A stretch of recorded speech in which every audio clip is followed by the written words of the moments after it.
following is a GNC podcast production.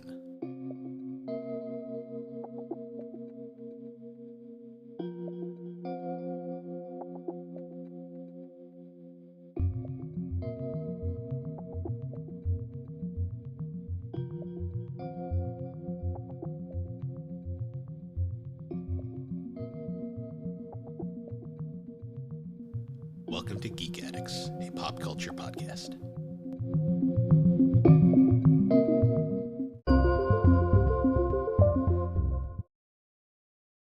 Hello, everybody, and welcome to Geek Addicts, the new spin-off of the gaming and collecting podcast that we're going to be releasing on Mondays going forward. So, don't really know how to introduce this, but hey, Matt, how you been? Yeah, been all right. How about yourself? The same old stuff. It's a little Oh, yeah. weird without Alex's like chaotic, like going insane at the start of every episode, but Yeah, I can Uh, imagine. I'm pretty sure she does it on purpose at this point. But Well, that's I mean, fair. when you compare how she talks when she's guesting or having guests on, and then when it's just the two of you, I think it's just a sibling thing. Yeah, I think she's just trolling me, honestly. But yeah, Geek Addicts. This has been kind of a long time coming. So I guess for a little backstory, this was originally, I think we originally, like, you were trying to start a podcast like way back, and we recorded a bunch of episodes. Yeah, I still have them technically, but I just haven't been able to do anything with them yet. And until I had any sort of solid plan, I didn't want to, start putting them out or anything. And just time got away from me. It kind of happens when you're a new parent. Yeah. I guess we could give a little backstory how we met. I mean, how many years has it been now? Like, Oh, it's got to have been. It was pre-COVID, I'm pretty sure. I want to say, well, technically, you started. So for people who don't know, we used to work together back at our old machining company we worked for. Um, the thing is, though, when you started, I was working nights, so we never saw each other. Yeah, although I was aware of you because at one point, Charlie, who was my supervisor, just randomly came up to me at one point and was showing me your Instagram and all your game collection stuff, and I was like, "Oh, that's cool!" That is so random. I didn't even know It he followed that. it was super random because I mean, you remember Charlie? He wasn't like a super talkative dude. Me and him used to chat all the time. We won't give any like super personal details, but he was basically the supervisor for that department Mhm. back at the time, and yeah, me and him used to chat all the time. But we also worked in the same. So we worked in like exactly the same area at the time. Mhm. But I think I first met you at the one of the Christmas party where we went to the Chinese restaurant No, was it a Chinese restaurant? or No, Japanese. it was the one after that. I thought it was the Japanese one though, because I thought we went to the after party, and then that's where we met. Maybe we did briefly meet because we did that at the Black Raz, right? Yeah, I mean, I was highly intoxicated at the time, so God knows what happened. Because yeah, that was a wild night. I mean, when I remember it, it was mostly at the one after that is when I really remember like actually holding a conversation with you. yeah, because that was the one at that random like bar, and because that was after I got on day shift, Mhm. and we really started talking after that. Because I think we chatted about anime the entire night. Pretty much. I think we talked a little bit about music, but you're definitely more of the music guy than I am.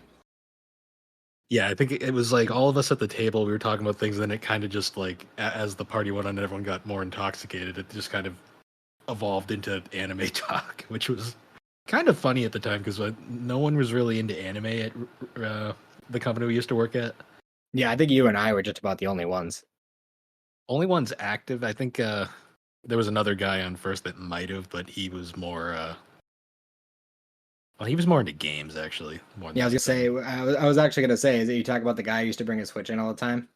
Yeah, yeah. I don't want to drop names, but that's who I'm talking about for sure. I But gotcha. Well, I mean, you don't have to worry about me accidentally saying it because I knew very few people's names there, despite working there for almost 4 years. that's fair. I'm bad I with names.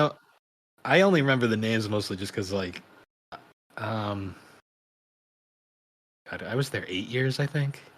Wow. Yeah, I don't know, 2014 to 2022. I Geez, so think that's you when. must have gone there like right out of school, huh? So I worked at another job right out of high school for a year because I graduated 2013, and I worked at this one place, and then that place ran itself out of business, and I got let go. And then I remember because the company we both worked for, they were actually scouting me for like a week, because they were desperate for employees. Oh yeah. Yeah, because they emailed me 3 times and then called, and I finally got over my depression from being laid off and finally went in for the interview, and I think I was hired that day. Um, Unfortunately, I was working nights, which sucked, but Yeah. it was what it was at the time. Yeah. Well, I mean, you get a little bit of pay bump for working nights though, so that's I mean, little I this, will little admit that.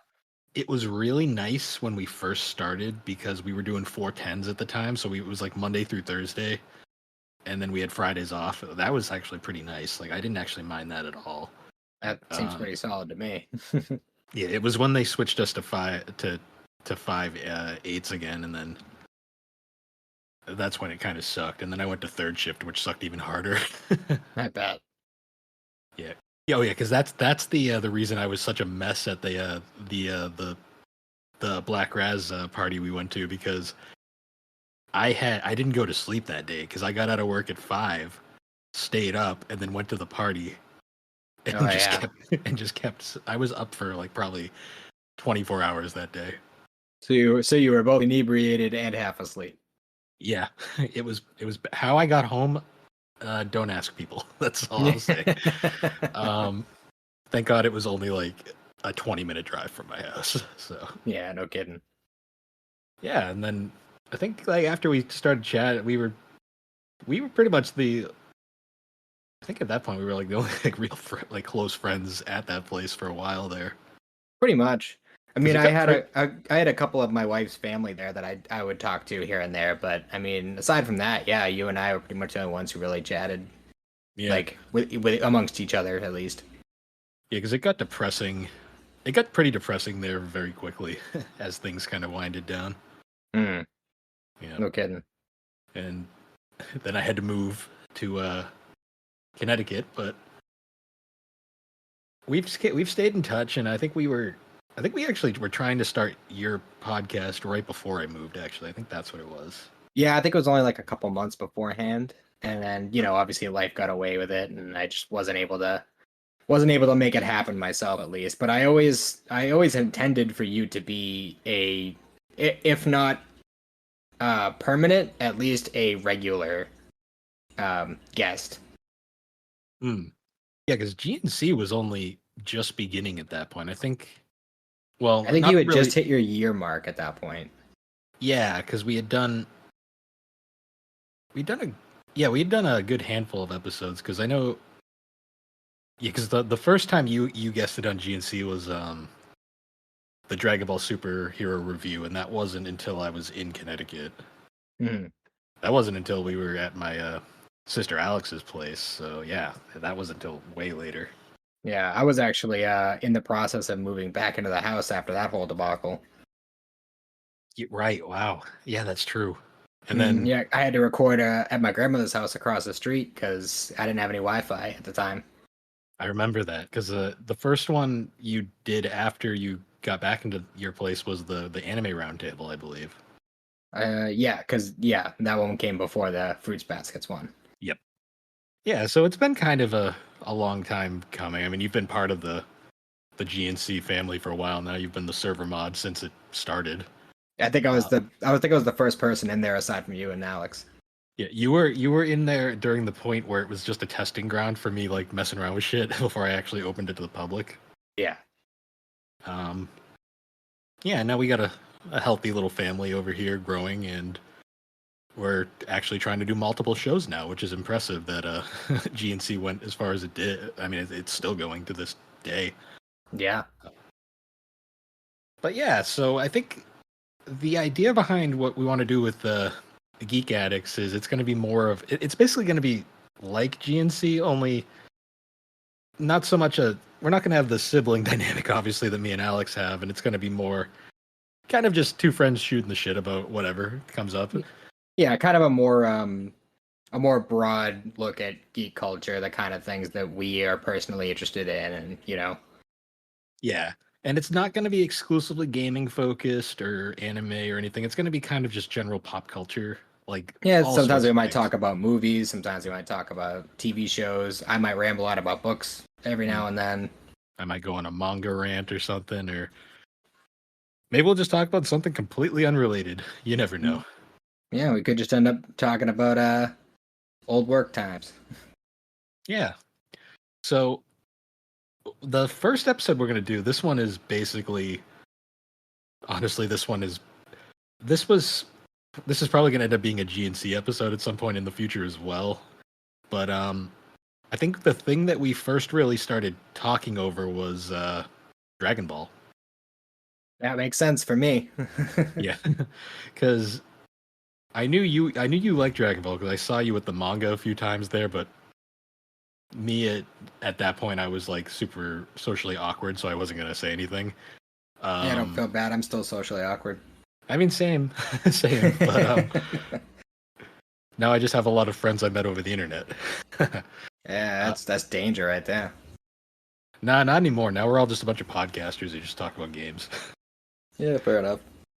Um, but yeah, Dragon Ball is an interesting one for me because I always felt like when it came to like, I think like the common like conception when it came to anime back in like the 90s and 2000s was everybody watched it, but only some people were like would admit that they watched it. Oh yeah, like I know for a fact there were tons of kids in my school that watched Dragon Ball Z, but they all denied it. Oh I was yeah, like the only open person who was like, "Yeah, I love Dragon Ball. Let's talk about it." yeah. I mean, but to be honest, Dragon Ball was mainstream at the time for anime standards. Like, I think it actually kind of pushed anime into the spotlight over here. Oh, for sure. Because I'm trying to think before Dragon Ball, like, well, I mean, it's more Dragon Ball Z than anything that did it, but like, I mean, I'm just whenever I say Dragon Ball, I just mean the franchise as a whole. Yeah, Um, I'm trying to think what animes were before Dragon Ball, and I'm guessing like Speed Racer, maybe, and Astro Boy were probably about it. yeah, Transformers technically. Yeah, that's true. Yeah, I'm There thinking wasn't too much though. I'm not 100% sure when Sailor Moon came out over here. they were very close together. I think Dragon Ball might have been a little earlier. Hmm. Um, Dragon Ball was definitely the one that really kind of like was the trendsetter, and I guess going back to it, like I guess to start off, what was your first real memory with Dragon Ball? Oh wow. I can't be 100% sure if this is the first time I actually watched it or not, but my first memory, which hooked me like instantly, was of the episode where Mecha Frieza and King Cold show up on Earth, and Trunks is there, and he cuts up all the soldiers, and he does the whole like "you're about to fight a real Super Saiyan" line, and Yeah. like I saw the hair go up and the eyes go green, and I was hooked from that moment on. What a hilarious place to start too, because out of context, that scene is so random. Yeah, it's funny. It's like a lot of people talk about like Goku being the first Super Saiyan and all that other stuff, but like because of that, like Trunks is to me the original Super Saiyan. Yeah. Uh, It's part of so why I like him so much. that's fair. I mean, he Future Trunks was a pretty cool character at the time. I mean, he's John Connor. Yeah, pretty much. Um, so I guess for me, my introduction to Dragon Ball is a little bit more was more unintentional, I guess. So I've told the story on GNC a few times. Back in the day, me and Alex only had one TV that we had to share, and basically we divided our time like 50-50. And my time was usually spent playing video games, and she would watch whatever she wanted to watch. So I was usually playing like Final Fantasy VIII or something, or Crash Bandicoot. And then when she would pop over, if she wasn't watching whatever cartoons were on at the time, it was usually Sailor Moon. And what made Sailor Moon interesting at the time was it aired on Toonami occasionally. Mhm. And I remember she had started it up a little early before it actually started airing. Well, I'm not airing before the block came up on the TV schedule, and Dragon Ball happened to be on before it, and she was kind of rather than usually she'd just change the channel to something else to find something she liked and then come back. But for whatever reason, she just kind of left it there and then like left the room for a bit. So I remember watching. It was Z. It was definitely Z, and I remember it was one of the episodes with Gohan and the dragon just hanging out in the woods. Icarus. Yeah, Icarus. I remember thinking like, what is this? Like, I'm so confused. And I hadn't really figured out that Z and regular Dragon Ball were different shows at this point. So I remember you see Gohan walking around, and then like you'd see like a clip of like OG Dragon Ball, and I'd be kind of confused, be like, wait, are these the same character or no?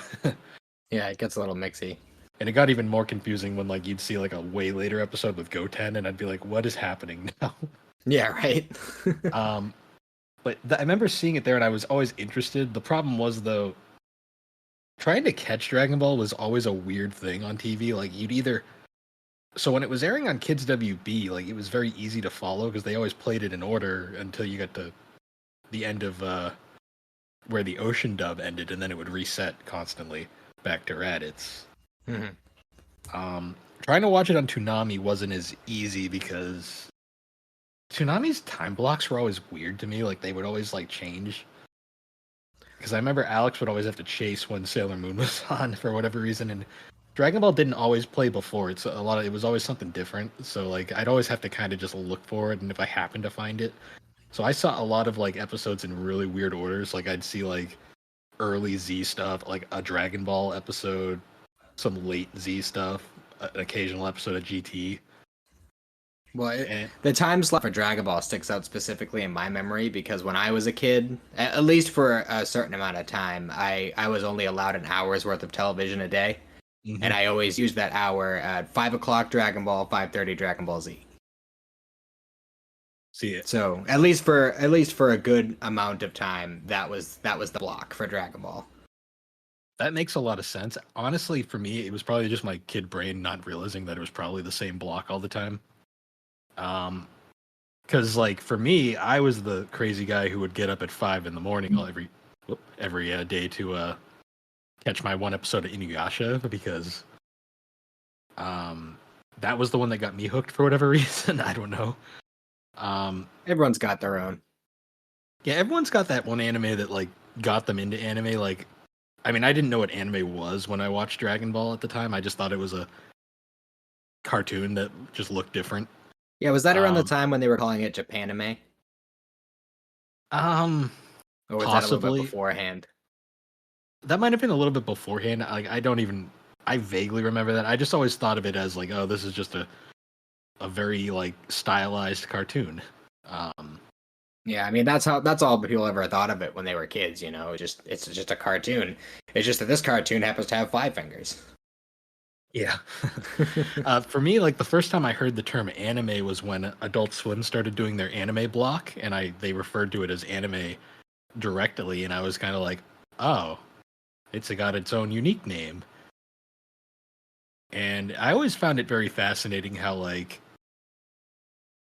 there was always that weird stigma on like what shows you watched, because like, I mean, like people weren't going to admit they watched anime, but no one really would goof on you if you watched Dragon Ball, because Dragon Ball was just kind of the one that everyone knew. Right. I mean, me being like, I watched Inuyasha, everyone was like, what is that? And then they'd see like one picture of Kagome and be like, isn't that a girly anime? And I'm like, it's not. But she's just wearing a school uniform. It's not Sailor Moon, I promise. That's like always been like one of those pet peeves that bugged me for years, was like how it was like Inuyasha was always labeled as a girly anime, mostly for Kagome being the main character, but also the heavy romance aspect to it. Yeah, but it was also extremely dark. Yeah, and violent, and like when I didn't watch it until I was an adult, but like that was one thing I noted was how dark it was sometimes. Like, you know, it's just like, oh, another episode, oh, this village got wiped out. Yeah, and I mean, it's not even a fan servicey, and there's more fan service in Dragon Ball than there is in Inuyasha. Like, oh, by far. Like the most fan servicey stuff you'll see in Inuyasha is like I think you see the Kikyo clone naked at one point, and that's not even fan servicey. And then Moroku touching Sango's butt a lot. That's about it. Yeah, that's about right. Um, yeah, but going back to Dragon Ball though, I guess like to go back to like the early origins, like did you ever see the Harmony Gold dub, or was that before our time? I had I don't remember if it was while it was airing on television or if I found it myself online later on. Um, but it is possible because I do know that there was a time where for some reason Harmony Gold just like claimed those first 14 episodes or however much it was. And Yeah. Funimation just couldn't get the rights to it or just couldn't get the right to redub it with their cast for like a long time. And so when it would air on TV, I'm pretty sure those first 13, 14 episodes was the Harmony Gold dub. Uh, yeah, I'd believe that because Harmony Gold was infamous for that. Like, Harmony Gold is the main reason why like it's really hard to find Macross in its original form because you can only really ever find Robotech Right. because Harmony Gold like won't give up the rights to that. So that doesn't surprise me. I did look it up. Apparently, the Harmony Gold dub aired in the '80s, so that was definitely before our time. Yeah. I have seen the Harmony Gold dub, and it is very fascinating, especially because they changed the names of all the characters, and they're kind of memeish. Oh, for sure. I think wasn't Goku like the only one whose name actually stayed the same? No, Goku was Zero, I think. Oh, was he? I I couldn't think remember he's if it was that or if it was a video game that did that. no. The video you're thinking of Fighting Power, right? Dragon Power. Dragon Power. That's Yeah. yep. Yeah. So the name. Okay, here I found the list. The names that were changed were Goku was changed to Zero. Bulma was Lena. Pilaf was Akuli.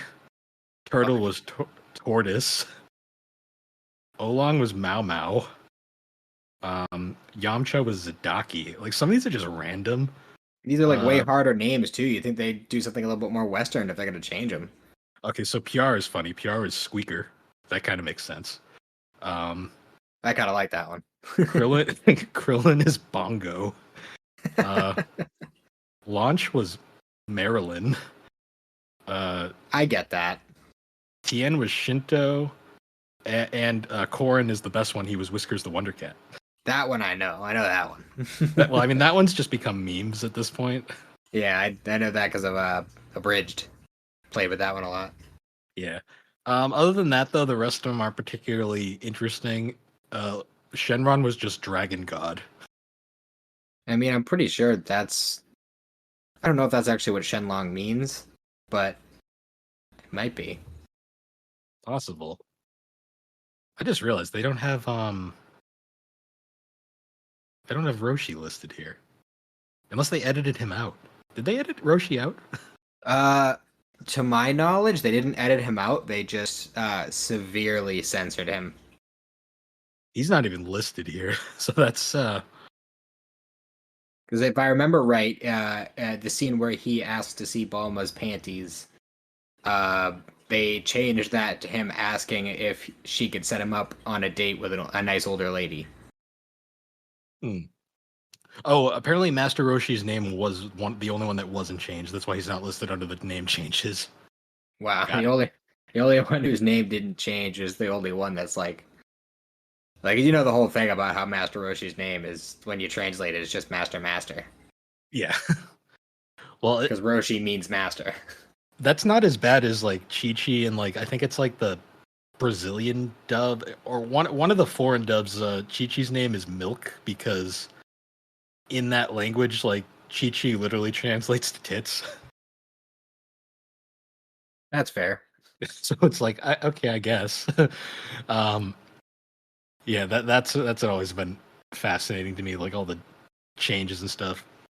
What are your thoughts on the actual performance though of like the Harmony Gold cast? I find them very 80s. Oh yeah, I was gonna say it's super dated. I mean, it's fun for that reason, for sure. I think I have the VHSs for the Harmony Gold dub. Hmm. Yeah, I remember because like they didn't get very far. They only got like a couple I'm pretty arcs sure it was in. just the first arc. They got up to TN, so they got decently far. Well, that could be they could have. Sorry, I think what it was they did the mystical adventure movie, Right. and TN was in that one. Okay, that probably makes more sense because I know it didn't go. It wasn't very long because I don't. It was also on like some really dumb like time block that I don't think anyone saw. Yeah, I think that was part of the reason why it didn't pick up when it first came over here. Hmm. Speaking of dubbing though, early dubbing, like so going over to like Z now, like we had the Ocean dub, which the Ocean dub fascinates me in a lot of ways, mostly because it technically they dubbed the entire series. We only got like the first few arcs though. Yeah, I'd love to get So my hands on that full Ocean dub series, I it's but I don't think probably they ever made a physical release. they if they did, it's only in Canada, because that's the only place where the Ocean dub aired in its full uh, entire running. Well, I think it might have aired in the UK too. That's possible as well. Um, the thing with the Ocean dub, I always find interesting. It's got to be a piece of lost media at this point, but they dubbed Kai as well. Really? It's apparently it exists because like members of the Ocean staff have mentioned it before, but there is no audio from it has ever been released. Uh, the only reason it's interesting to me is because Goku was played by Richard Ian Cox, who, for those who don't know, is Inuyasha. That's an interesting choice. Yeah, which is weird because Kirby Morrow was still alive and very relevant at the time. Like, and he was probably the most well-known Goku of the Ocean dub, despite his performance not really being heard in the U.S. because uh, we had already switched over to Funimation before he took over the role. Yeah. Because for us, we had Ian James Corlett for the first amount of episodes, and then it changed to Peter Kalamis, I think his name is. Yes. And I always remember Peter Kalamis because he was like the surfer Goku for the longest time. I loved that. It was so funny. Yeah, the Have Ocean. you watched the Ocean dub? Like the first like 50 something edited episodes that the Rock the Dragon set, so to speak. I've seen episodes here and there. Like obviously, I've seen the over 9,000 episode because that's just iconic. I've seen one version of the Ocean dubs. The one Ocean dub property I've seen the most though is World's Strongest. Yeah, that's the one thing is the Ocean dub for the first three movies was actually like really well done. World's Strongest in particular is like I argue. I mean, I love Sabat and I love Chamel's performance. Not so much him as a person, but let's not get into that. I love their performance, but Ocean did such a good job with World's Strongest. I actually think their version is probably superior. Definitely. And I think I could be mistaken on this, but I'm fairly certain that those three movies are the only occasions where the dub has actually used Chala Head Chala until like the newer movies. Mm. Yeah, no, I love those. Even on the home releases, actually. Yeah, it's really funny to me though because like, so a lot of people like younger people probably don't know this, but like watching Dragon Ball back in the day was like torture. It was a chore.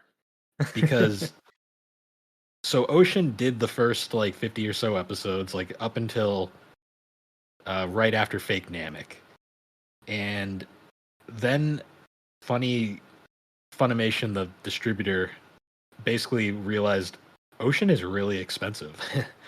And they basically couldn't afford to keep using them. So the show kind of went on this weird hiatus for a while where like if you were watching the show back then, you would literally watch up until the end of Fake Namek, and then it would constantly just reset back to Raditz, and you'd only get that like part of the story, despite clearly there being more content. It was like that for a while too. Mm. And then like suddenly like it was announced that I guess like it was moving over to Toonami and like Adult Swim, and that like brought up like this whole like thought that oh hey, maybe we're gonna get new episodes. And I remember too, because I remember the first episode aired over here and it was immediately Raditz again, and everyone was like, are you kidding me? But then eventually we got to the new stuff, and this was really weird to me at the time, but like they did Ocean, they still used the Ocean dub up until where it ended over here, and then they immediately cut to the new Funny Cast, and so it's this version is very hard to find nowadays because it wasn't officially released because they've redubbed it multiple times since. At least 3 times. But the original Funimation performance is really, really bad. Like you listen to it and you're like, oh, that is. They are clearly trying to imitate the Ocean cast, and it shows. Yeah, I think the only one who even got close was Sean Schemmel with like the previous actor. Yeah, which is funny because Schemmel is probably the one who's made the role probably his own over the years. Because like these days, like when you think Goku, you think Schemmel. Yeah.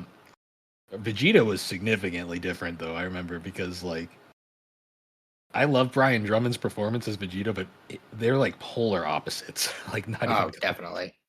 Like I think Drummond was a better like villain Vegeta, but like Sabat's Vegeta is iconic at this point. And his has evolved a lot over the years too.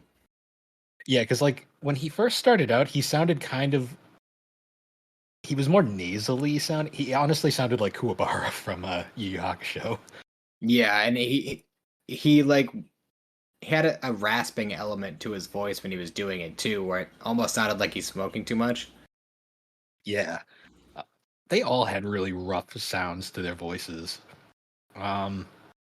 Thankfully, they found their stride relatively quickly, especially in the later redubs because they eventually redubbed all of the early episodes, the Ocean episodes as well, so for consistency.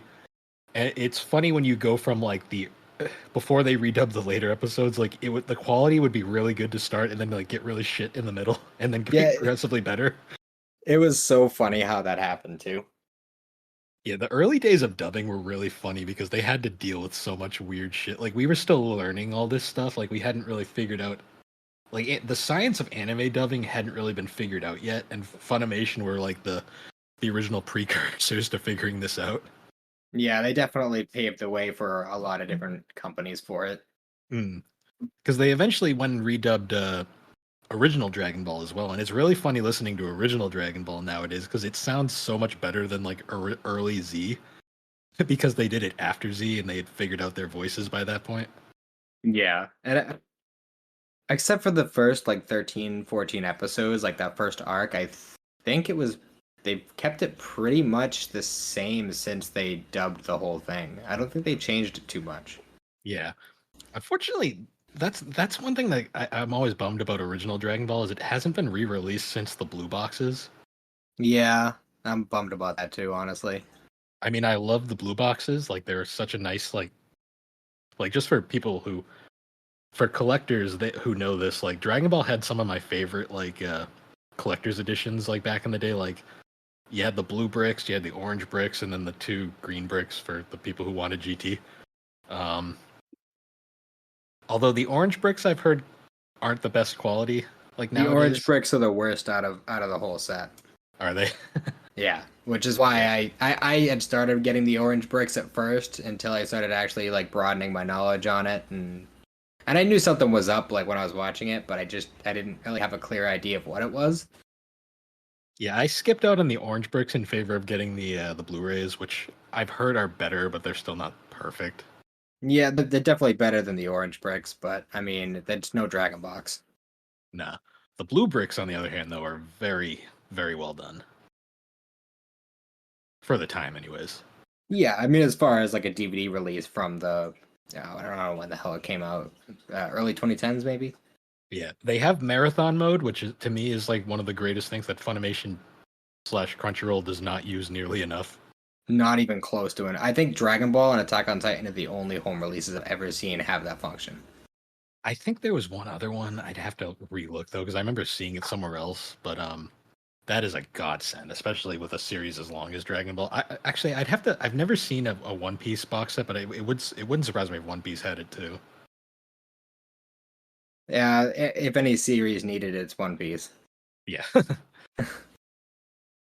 um. No, So hold I'm on trying one to. sec, Bill. Hey, Yep. Tim. Yeah. Do you mind just waiting to start that? I can start it in a little bit. I just, I'm recording right now. Okay. Sorry, I'm recording in the kitchen, which also has the washing machine. So. Gotcha. All right. I'll just remember to edit that out. Hopefully. um. So going through it, like, I'm trying to think, like, what would be like a great point to move from now. Like, I guess talking about original, or the differences between like original Dragon Ball and Z, in particular. Yeah, that's a good place to start. Um. So I'd have to say, like, oh, so it's really funny because like most people saw Z first and then saw original later, and I feel like that's part of the reason why original doesn't get the credit it deserves, is because a lot of people jumped into uh jumped into original after watching Z, and they probably didn't enjoy how slow it was. Yeah, it had a very different tone. Because I marathoned original Dragon Ball a couple of years ago, like when I got the blue boxes, and that first arc is very slow. Yeah, definitely. I mean, it has some of the most fun stuff, in my opinion, as far as like the adventurous aspect of it, and some of the Toriyama was fresh off of Doctor Slump at the time, so he was really Mhm. leaning real hard into the comedy and the slapstick stuff, which I really enjoyed. Yeah, like it has a very like humorous like style to it. It's also very fan servicey, which would throw a lot of which I guarantee throws a lot of people off when they watch it now, because it's like very, it's almost on par with some of the really like trashy animes you see nowadays. In To a terms of some of, degree, sorry, to a degree, but I feel like Toriyama, like when he does it, he's mostly doing it for comedy. oh yeah, it's not like sexual. It's more of a it's a comedic thing, but it's like very off-putting if you're not expecting it. Because I remember when I watched it like a couple of years ago, I was like very much like, wow, they went to some weird places early on. Oh, for sure. I mean, it was in even in the first tournament when the what's her name, the chick with the blue afro or purple afro, whatever it was. Oh yeah, the one eh, who basically like she She just can't stripped fight. in the middle of her match with Nam. Yeah, basically to cheat, which was at the time. I remember I can imagine like watching that as like a kid, and like the parents walk in and you're kind of like, I can explain. Um, Yeah, that's kind of the curse with anime is when you're watching it by yourself and someone walks in, it's always at the worst time. they walk in at the scene where Bulma gives uh Roshi a full frontal. Yeah, right. that that was always funny to me. It's funny how like I feel like Dragon Ball like picks up a lot towards like the middle of the show, especially during like the Crane saga with like the Crane School. Yeah, like the second tournament. Yeah, like that first tournament like is epic, but it goes on for so long. Well, it feels like that a long time, but I think episode wise, it's actually not that bad. Like I remember when I was a kid, I remember thinking Muscle Tower was really long, but then going back and watching it as an adult, it was only like 8 episodes. Yeah, I think it's more the slower pace, especially because like they really, that's also early on in the arc, and like Goku hasn't like figured out a lot of his like moves yet. Yeah. It's also funny too going back and seeing like the evolution of like the Goku and Krillin relationship, how they're like they start Krillin's a dick when he shows up at first. Oh yeah, I for mean, sure. granted they're both like 12 or 10, whatever how old they were at the time, but and I think 12. I think they were 12 and 13. I think Krillin is a little bit older. yeah. It's just funny. He shows up and he's just like an asshole to Goku, but Goku's also like gullible as shit early on. Extremely. I mean, because he has the running joke where he doesn't know how to determine gender, so he touches everybody's junk to figure it out. Yeah. It's always funny whenever that gets brought up like in later stuff. Yeah, because They kind of moved away from that. Like he got a little bit smarter, but Goku was very dumb, like to begin with. Yeah, it seems like he's regressed a bit Well, back to that in yeah, Super. Super regressed a lot of people's characters. Yeah, that's true. It was fun, especially like when like Yamcha like first showed up and he was actually a threat. Yeah, like you ever watch The Path to Power, that movie? That's a good one. Like the Yeah, Dragon Ball. that was like one of the only moments where Yamcha was like literally threatening.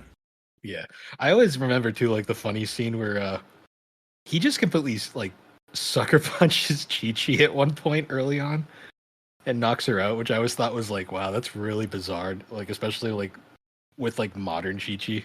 Yeah, he gave it the Kirk smack. Yeah, he Where just straight up. he laced his hands together and brought it down on her. Yeah. Also, another thing about original Dragon Ball that's really interesting to me is like, I think like TV tropes refers to it as like World of Weird, where like it is like this wacky planet where like there's like animal people walking around and there's just dinosaurs and shit. Yeah, it's like one of the only fictional world, like fantasy worlds, where there is flying cars and spaceships, but also dinosaurs. And the president of the planet is a dog. Which I personally love. I love it. It was wacky and fun and fit the tone of the show, and they completely just forgot about it. Come Z. I think he was referenced once in the Cell games, but Yeah, I think that was because Toriyama was trying to do like a an almost reverse King Piccolo kind of situation, but for Gohan instead of Goku. yeah. Speaking of King Piccolo, that I think was like the first really legitimately serious arc in Dragon Ball. I believe that was the point where it started kind of going towards what Z ended up becoming. Yeah, because I remember like that was like the first like the point where like Krillin and Roshi die. I remember being like, wow, they actually killed people die in this show. And that's another funny thing where the how we got Z first over in the West is how like it starts up and like Raditz shows up and Krillin and Roshi are like, "We'll help you, Goku," and he's like, "No, you guys already died already," and it's like, "Wait, what?" Like, Yeah, and then what do you Goku mean died, they died? and then Goku dies, and you're like, what? Yeah, it's Um, definitely bizarre. yeah, it's funny. There's so many things like hilarious about how Dragon Ball came out over here that just have made it like very entertaining for like for the people that were there at the time. Because I guarantee you, a lot of people like who are getting into Dragon Ball nowadays, they don't understand just how weird this show was to watch back in the day. It really was, and it was so different than anything else that was on TV, even compared to other animes that were airing. Mm. Yeah, because like I'm trying to think of a comparable anime to Dragon Ball at the time, because there really wasn't one. Because like we didn't get like Yu Yu Hakusho wasn't out till like the 2000s, because that was a late dub for Funimation, I believe. Yeah, I mean, as far as the things that we had access to in the West, there really wasn't anything comparable. If we're just talking about the time, it's like the time where we got that, and the comparing animes that were out in Japan, I think the only one that really comes close is like the first iteration of Hunter x Hunter. Yeah, that is very true. That's always weird to me. That came out over here before Yu Yu Hakusho did. I don't know if it did, honestly. I only just recently in the past year watched the 2011 version. Yeah, I know because I know Yu Yu Hakusho was a late dub for when it was actually made, because it was dubbed in the 2000s, but the show was out like in the 90s technically. I think it was like almost exactly 10-year difference. Yeah, and you can tell. I mean, this isn't. We'll do a Yu Yu Hakusho episode eventually, but Oh hell yeah. you can tell watching that is an old anime. Yu Yu Hakusho is another one that's up there for me as far as like, Mm. taking it way back to first watching anime. Yeah, like that one was like up there with like Inuyasha for like that second wave of anime, like before Naruto became like the main. Because to me, like every era of anime, there's always like that main one, that the main shonen that kind of leads the charge, and then there's like all the offshoots for like, because like Dragon Ball was the original one during the 90s, and then during the 2000s it was Naruto, and then now we have the My Hero Academia show. Although it's a I bit think more Demon split. Slayer is edging that one out right now. It's more splintered nowadays, just because there's so many of them, and they're all really good. Yeah, Um, I still have a lot more catching up to do. Although lately I've been taking a break and catching up on Archer. Gotcha. I mean, even like Jujutsu Kaisen is a big one too. That's really building up a lot of momentum. But I like that one a lot. That was one mm, I have watched up to I think like the first half of the second season. they're only like 12 episodes in, so that sounds about right. In terms of dubbing, anyways, I know because I watched the what was released recent like last weekend. But Yeah, I think I finished up like right when that little prequel saga ended. So it was a good place to end off. I'm just gonna wait for the dub to catch up and then just watch the gotcha. next arc. Okay, I won't spoil then what happens. But going back to Dragon Ball, like um, to me, like the King Piccolo arc is fun because it goes on for a while. Like it's pretty much the entire fourth box set because there's 5 box sets total for original Dragon Ball. Um, that was a pretty intimidating like whole thing too because he comes back and he's like old and like not really well he's threatening but not that threatening and then like he gets like restored back to his prime age and like he is legitimately probably like the first extreme threat in that show. For sure. And I just love like the classic like comic book evil kind of villain that he is. Yes, it's especially interesting considering the Piccolo that everyone knows is such a different character from this guy, even though they're technically the same person. Uh, it's confusing the way the Namekians work, but Yeah, the whole King Piccolo, Piccolo Jr. Kami situation is real complicated. especially modern Piccolo because he's also got Nail in there too, which makes it even more confusing. Yeah, he doesn't even know who he is anymore. No, he's just this he's the Piccolo we know is not the original Piccolo by any means anymore. No. Um, it's funny though. I still think like one of the most epic scenes in original Dragon Ball is Goku like ending King Piccolo. Oh, with his ape punch or whatever it was. Yeah, he goes freaking straight through him, and it's like, holy crap, that is gruesome but He did awesome at that the a same lot as time. a kid. He did. He was always Like one just of plowing through people. yeah, like literally one of my favorite episodes is the when he takes on the Red Ribbon Army and just like completely annihilates them on his own without even trying. Yeah, my favorite part of that whole thing is how like all the gang like finds out that he's going to fight them, and they're all like freaking out, like, "Oh my god, we got to jump on a plane and go and help him. He's gonna get himself killed." And by the time they get there, he's already killed everyone. Yep. Well, except for the ones that ran away. They're just like their jaws just drop. It's Yeah, I'm hilarious. sure I'm sure they won't come into play later. Yeah, right. uh yeah, I remember that too because like they kill the flying Nimbus at one point and then it comes back because you can't kill a cloud. And then it actually is killed later on, Yeah, and then he just gets a new one. which is something that I think a lot of people forget is that the flying Nimbus that's around now isn't the original one. Mm. The flying Nimbus itself is kind of a forgotten like aspect of Dragon Ball because they forget about it because it's like in Super, but it also is forgotten about in Super at the same time.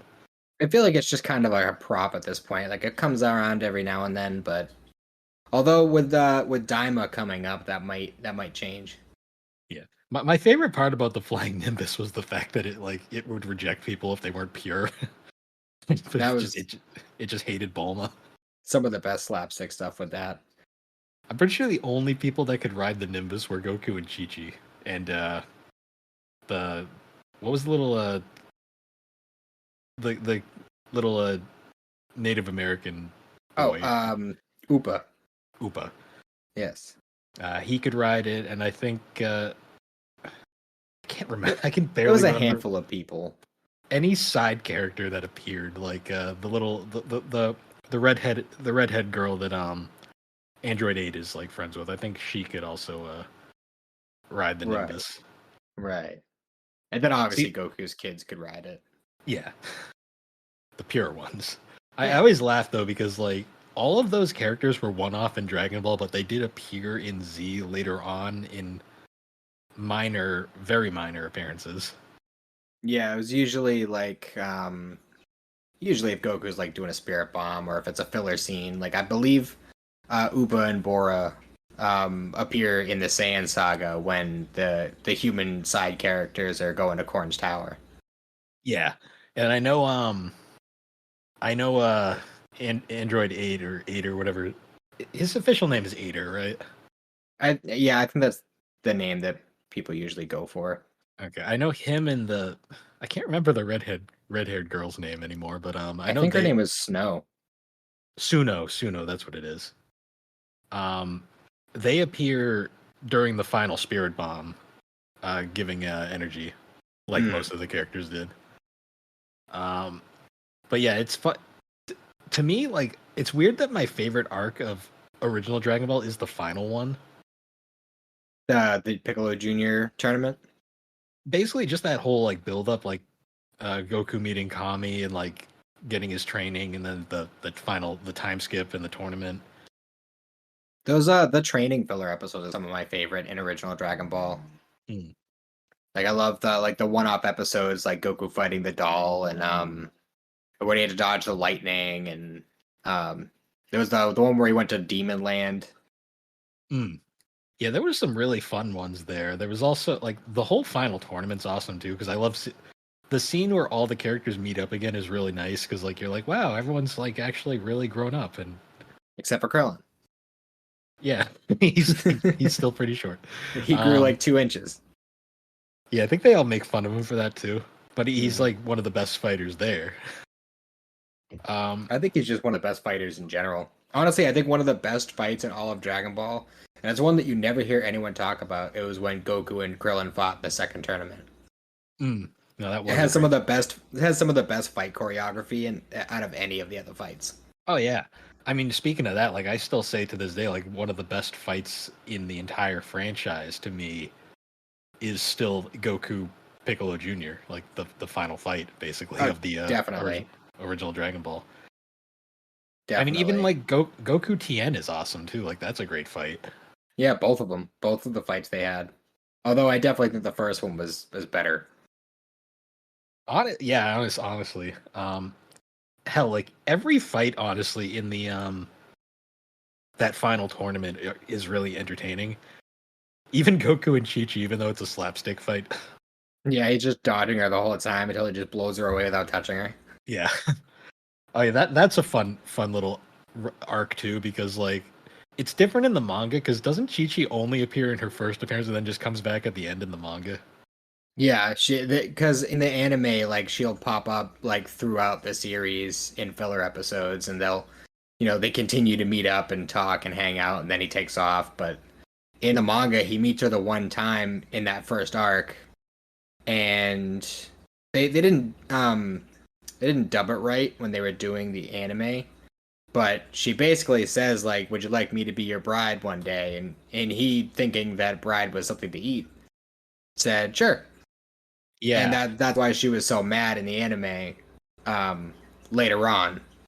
it also makes a lot more sense in the manga that he wouldn't remember her because like they met up so many freaking times in the series. It's like you think he would have remembered, but Yeah, but then when you again, look it at is. it from the manga perspective, he only met her the one time when he was 12 years old, which at And that she point would have been really almost 10 years ago.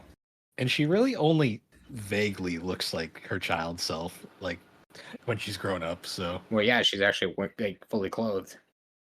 true. Yeah, can we talk about Chi Chi's original design and how bizarre it is? Do we have to? No, not really. Everybody who's seen Dragon Ball knows It it's was the 80s. yeah. Well, The it's 80s funny is a now. weird time.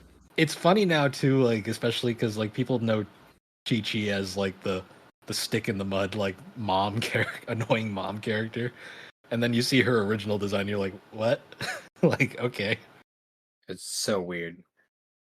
yeah. That final fight though is like it's super climactic, and then like I love the fact that it literally ends with Goku just being like, well, see ya, and then he just goes off into wherever. Yeah, see you guys in 5 years. Although the original anime did give us the one of my favorite arcs, even though it's entirely filler, and that's the wedding dress saga. I think it's underrated for sure. It's the best version of Chi-Chi there ever was. Yeah, it's post engagement, pre Gohan. Yeah, where she's actually like a character and not just rage 120 for like 100% of the time. Yeah, she becomes one of those helicopter moms. I think like TV tropes refers to them as like educational moms or whatever. So I know that there's a term for it in Japan. I don't know what it is. Yeah. Um, but this saga is fun because it's completely filler and it doesn't happen in the manga, but it's also like it's like the final appearance of the Pilaf gang officially until Super, I believe. Not counting GT. I think you're right. 'Cause I don't even think I'm racking my brain to see to remember if they popped up. I know Mercenary Tao pops up in a filler episode of Z, but I don't think the Pilaf gang ever does. I think they're implied to appear giving energy during the final spirit bomb, but like that's like it. Interesting. Because like they literally appear in the the wedding dress saga basically. I love the wedding dress saga because it has a sexist mountain. Yeah. The sexist mountain is the weirdest part of that. So bizarre. And then there's just the whole thing about like the Ox King is just like running around his house, which is just perpetually burning for God knows how long. Because they were gone, they went to a lot of different places. They were just using the flying Nimbus. They weren't using like Popo's magic carpet or anything like that. So like it took time to get places. Yeah, like and it was all just one giant like running thing where they were like, okay, we need the Bancho fan, and it's like, nope, doesn't work. But they end up collecting all these MacGuffins basically just to that all come together right at the end to fix the. So apparently the castle was burning because like a god character was using it to cook ramen or something. Something like that. Or no, it was like this. I think it was based on some sort of mythology. I don't know if it's Chinese or Japanese because with Journey to the West it kind of gets weird because I know it's technically a Chinese fairy tale, but Japan like kind of adopted it and they get things mixed up a lot. But I'm pretty sure that the whole thing with the furnace is part of their mythology. Yeah. But in the series, it was something like there was a hole in it that they had to patch up, and that was why the fire was like going through the other side of the planet for some reason. Because it lined up exactly with the Ox King's castle. Which, you know, go figure, as if he didn't have one flaming castle to deal with. Yeah. That was also the final official appearance of Grandpa Gohan. Yeah, which is a bummer. It would have been nice to see him again. Yeah, especially because he never meets his namesake or any of that stuff. Yeah, and then even with like, you know, all that time Goku spent dead in Z, you'd think he would have popped by at some point. You'd think. But as with most things in the Z continuity that don't make any sense, you can always wave it away with Toriyama forgot. Yeah, probably. I mean, that's why Launch just disappears. Launch like literally disappears up until that one-off appearance in that OVA special that we didn't get over here dubbed. I don't even think she has a speaking line in that. No, she appears in the background. It's not there. even it's not even blonde Launch. It's just blue-haired Launch. So. And I can only imagine what it must have been like being in Japan as the manga is coming out and be reading it week to week and then having the Saiyan Saga start and then just be like, wait, where the hell is Launch? And then she just never shows up again. Like, imagine reading from the very beginning and then all of a sudden this character is just gone. No explanation, no nothing. Yeah, it was really weird. Also, I like the irony that Goku didn't invite any of his friends to his wedding. That is pretty funny. Like, they never bring that up. Like, they just straight up get married. They basically just have a shotgun wedding, and then that's it. And then he shows up 5 years later, and he's like, hey, look, I have a kid. Yeah. I find it kind of odd that the Ox King didn't build him a bigger house. Yeah, they kind of, his wealth kind of just gets forgotten about, along with his size. His size has changed a lot over the years. No kidding. Well, as far as the money thing, I think in Super they kind of wave it away by being like, "Oh, well, we've been mooching on him so long, he's out of money." Yeah, I think there's that. So now Chi-Chi they just could, mooch off of Mr. Satan and Balma. yeah, Chi-Chi is kind of an unreliable narrator though when it comes to that stuff. That's true. Um, Going on to Z though, like the drastic change in tone between original Dragon Ball and like Z is really interesting to watch as it goes on. Yeah, with all the different voice changes and the redubbings with different and the same casts, it's Mm. so bizarre. It's interesting too because like Z starts out kind of the same comedic like storytelling direction, and then it immediately just kind of becomes like all action all the time, Yeah. which is interesting to me because it's very the thing that a lot of people also miss nowadays too with Dragon Ball is so many people have watched it, but I think they've only watched Kai and not the original series, and they miss a lot. There was a lot of filler in Dragon Ball that actually like had like the comedic character and stuff that like people claim is missing in Z. Yeah, I had a lot more of that original Toriyama slapstick. Yeah, like because I always say like one of the biggest one of the biggest examples of like how different Kai is from the original Dragon Ball is the Piccolo training Gohan arc. It's like in the original there's like a whole like multiple episodes covering that, and then in Kai the joke is literally like and then Piccolo suddenly cared. Think I don't remember if it was the dinosaur one or the robot one, but I know that the ocean dub cut one of those out. I feel like it was the robot. Yeah, I don't remember the robot initially. I know it was I remember it later. So I Mhm. think it was that one. That makes sense. And then there was There's also amazing stuff like Goku and Piccolo getting their license, which is that one has become such a meme that it was a side mission in Kakarot of all I think things. that's like the only filler thing that they pulled into Kakarot. I mean, it's so iconic. Like there's some the bizarrety of to me it's Piccolo and his hat. Like that always like sticks out Yeah, to the me. Goku hat. I love that. Yeah. That outfit is up there with the Vegeta Batman outfit. The Batman shirt, like I honestly, it's kind of shocking they don't already own it, but I will own it eventually. I can promise you Mm. that. Yeah. So I guess like going on to it now, we should probably talk about Vegeta a little bit because he interestingly enough kind of became like he is the most developed character in Z. Easily.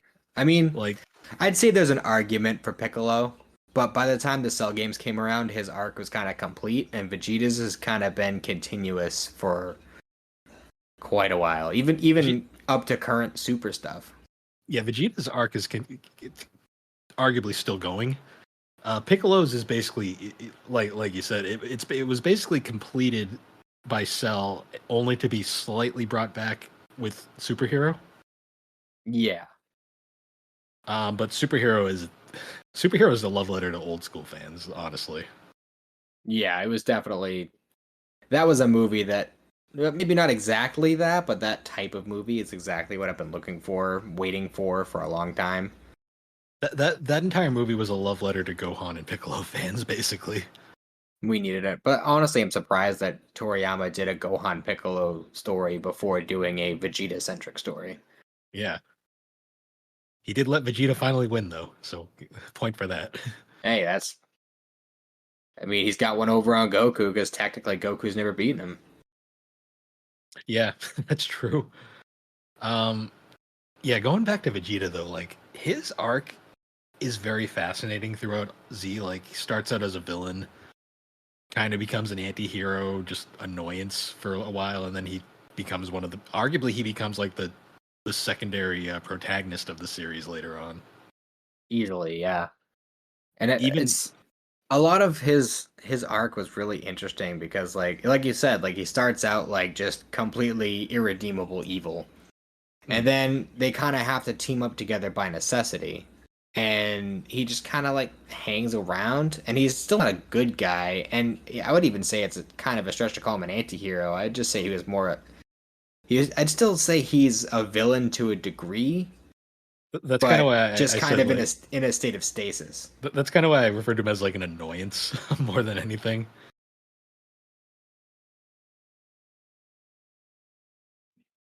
But no, he's definitely one of the more interesting characters for sure. Yeah. Um, it's funny though how like because of Toriyama's writing to me is really funny because it changed so many aspects of the show just based upon like convenience. Like infamously like the whole reason Vegeta and Bulma became a thing was just because they wanted another Saiyan. Yeah, I mean, it is kind of disappointing how a lot of the women just kind of became baby machines. Yeah. You know, it's really funny though to me that like Toriyama like is on record so many times of saying like he can't write a good romance, yet he wrote three very solid ones in Dragon Ball. Which ones are you referring to? Well, I mean he did Goku Chi-Chi, Bulma Vegeta, and Krillin 18, like just off the bat.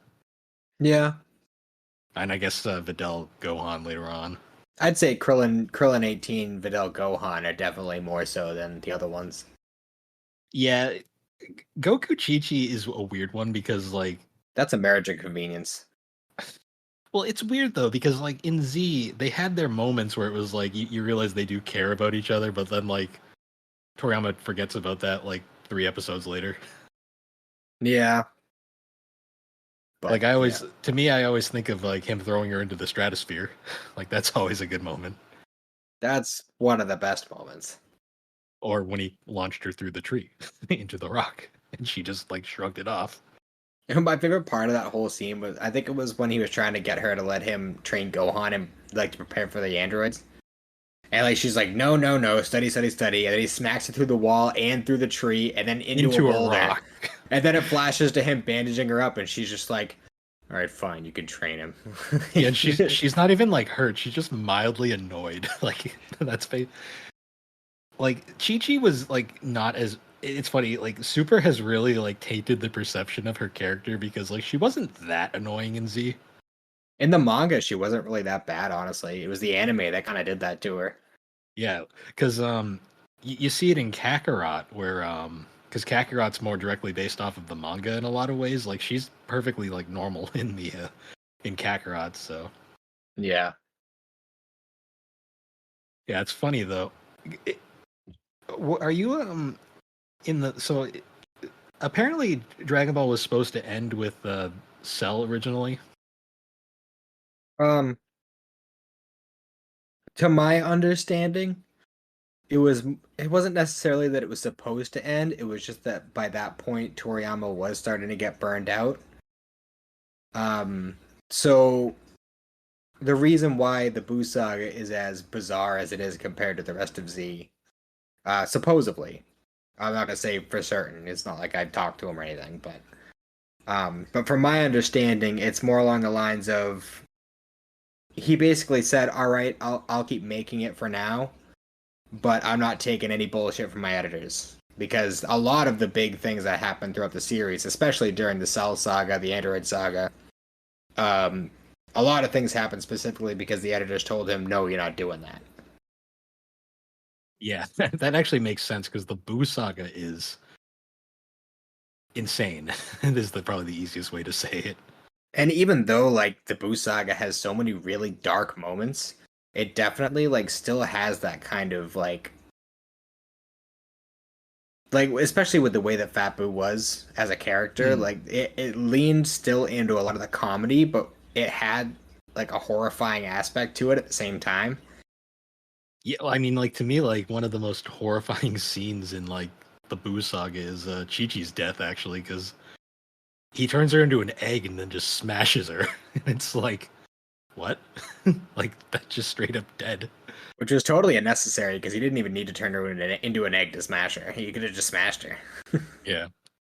But for me, honestly, one of the most horrifying scenes when I was a kid, one of the ones that freaked me out the absolute most, was the scene where Bobbity's like, you know, doing the telekinetic or telepathic broadcast looking for Goten Trunks and Piccolo.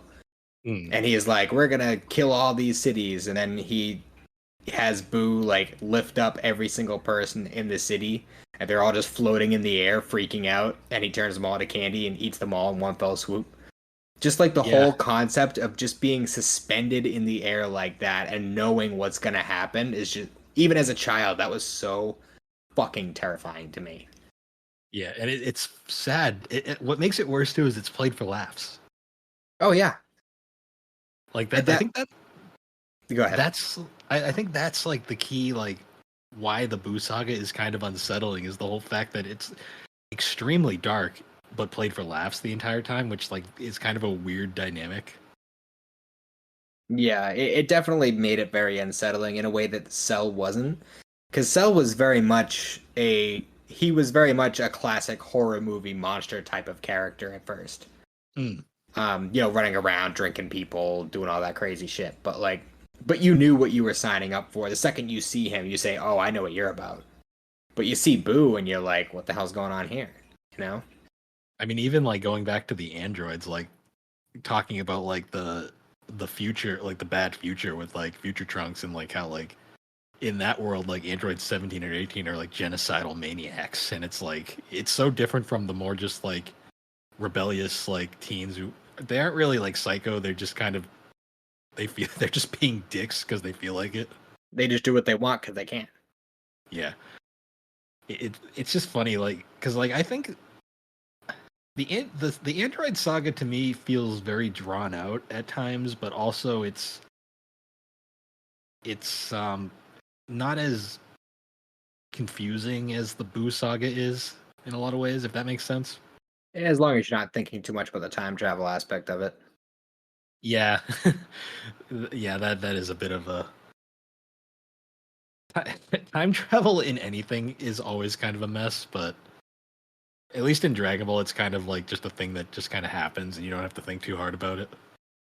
Yeah, well, I mean, there was a way to like kind of track the. I did it at one point, and I figured out how many different parallel universes there were, and then Super introduced the time rings, and that fucked everything up. Yeah, super changed a lot of shit. That really screwed up a lot of people's perception of how that time travel worked and what exactly happened there. But Yeah, no, it's funny like looking at it like because there's like so many like because going into like so the latter half of Z to me is always is the most interesting because a lot of people don't talk about it nearly as fondly as they do like the early stuff. and I understand that to a degree, but I grew up loving the Cell Saga and the Boo Saga. I think the problem with like the latter half of Z to a lot of people is it kind of is confused on what story it wants to tell at times. Because like you got the Boo stuff, that's all for the most part pretty straightforward. But then you also got like early on, you got Gohan running around, Great Saiyaman doing that. You also have the Goku in the Spirit World stuff. That isn't that entirely not canon, like to the manga.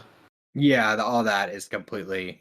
In fact, I think the only part of that that is in the manga is the South Kai, the tall one. Yeah, I think he's the only one that's actually shown in the manga. yeah, because I know like PyCon doesn't exist in the manga, Yeah, which is sad. Paikon, Olibu, yeah, pretty much all of them are just anime only. Which is sad to me because I love PyCon as a character. He's like the only really interesting character from that arc. He's definitely the most iconic anime only character. Which is funny because I really most of my memories of him though are from Fusion Reborn, just because I get I can't get over the fact that he spends that entire movie yelling at a wall. Yeah, no kidding. That's one of my favorite. That's one of the reasons why Fusion Reborn is one of my favorites, is because it leans real hard into that Toriyama comedy. And part of the whole thing about Janemba's powers, like weakness being insults, is just Yeah, fucking hilarious to me. we'll probably do like a ranking episode in the future talking about the Dragon Ball films because there is a lot to say there. I will say though, up until like the recent new movies, like Fusion Reborn was probably my favorite Dragon Ball movie. Agreed. Unless you count the TV specials as movies, because Bardock and Trunks were both amazing, and I loved every Yeah, bit of both of them. it's weird because they're not technically movies, but they're not really they're OVAs, I guess is the best way to describe them. I mean, I know that they're not technically movies, but I mean they're the same length as all the classic movies, so I always just kind of grouped them together anyway. Yeah. Honestly, the only thing that holds them back is they don't have the high production values that like the movies do. True, but part of what they had going for them is they were way more bleak than any of the other ones. Yeah. I mean, Fusion Reborn, like most people, the thing that they remember, well, there's a ton of stuff to remember from Fusion Reborn, but like the thing that like most people remember is obviously the Gogeta. It's Gogeta, right? Or is Yeah. it Vegeta? Gogeta is the dance, Vegito Okay. is the earrings. Yeah, that always confuses the shit out of me. The Gogeta is seen as the most iconic part of that film, like in many ways. That's why it's been referenced so many times recently. Yeah, I mean, even looking at the new Broly movie. Mm. Yeah, because a lot of people don't realize this too. The movies up until Battle of Gods weren't canon, or they were loosely like you could kind of make a case, but they weren't. They were pretty much not canon. You could make a case for some of them, like Dead Zone would make sense because that took place before Raditz. Yeah, Uh, you could make an argument for Cooler. BoJack fit pretty nicely because that was right after the Cell games.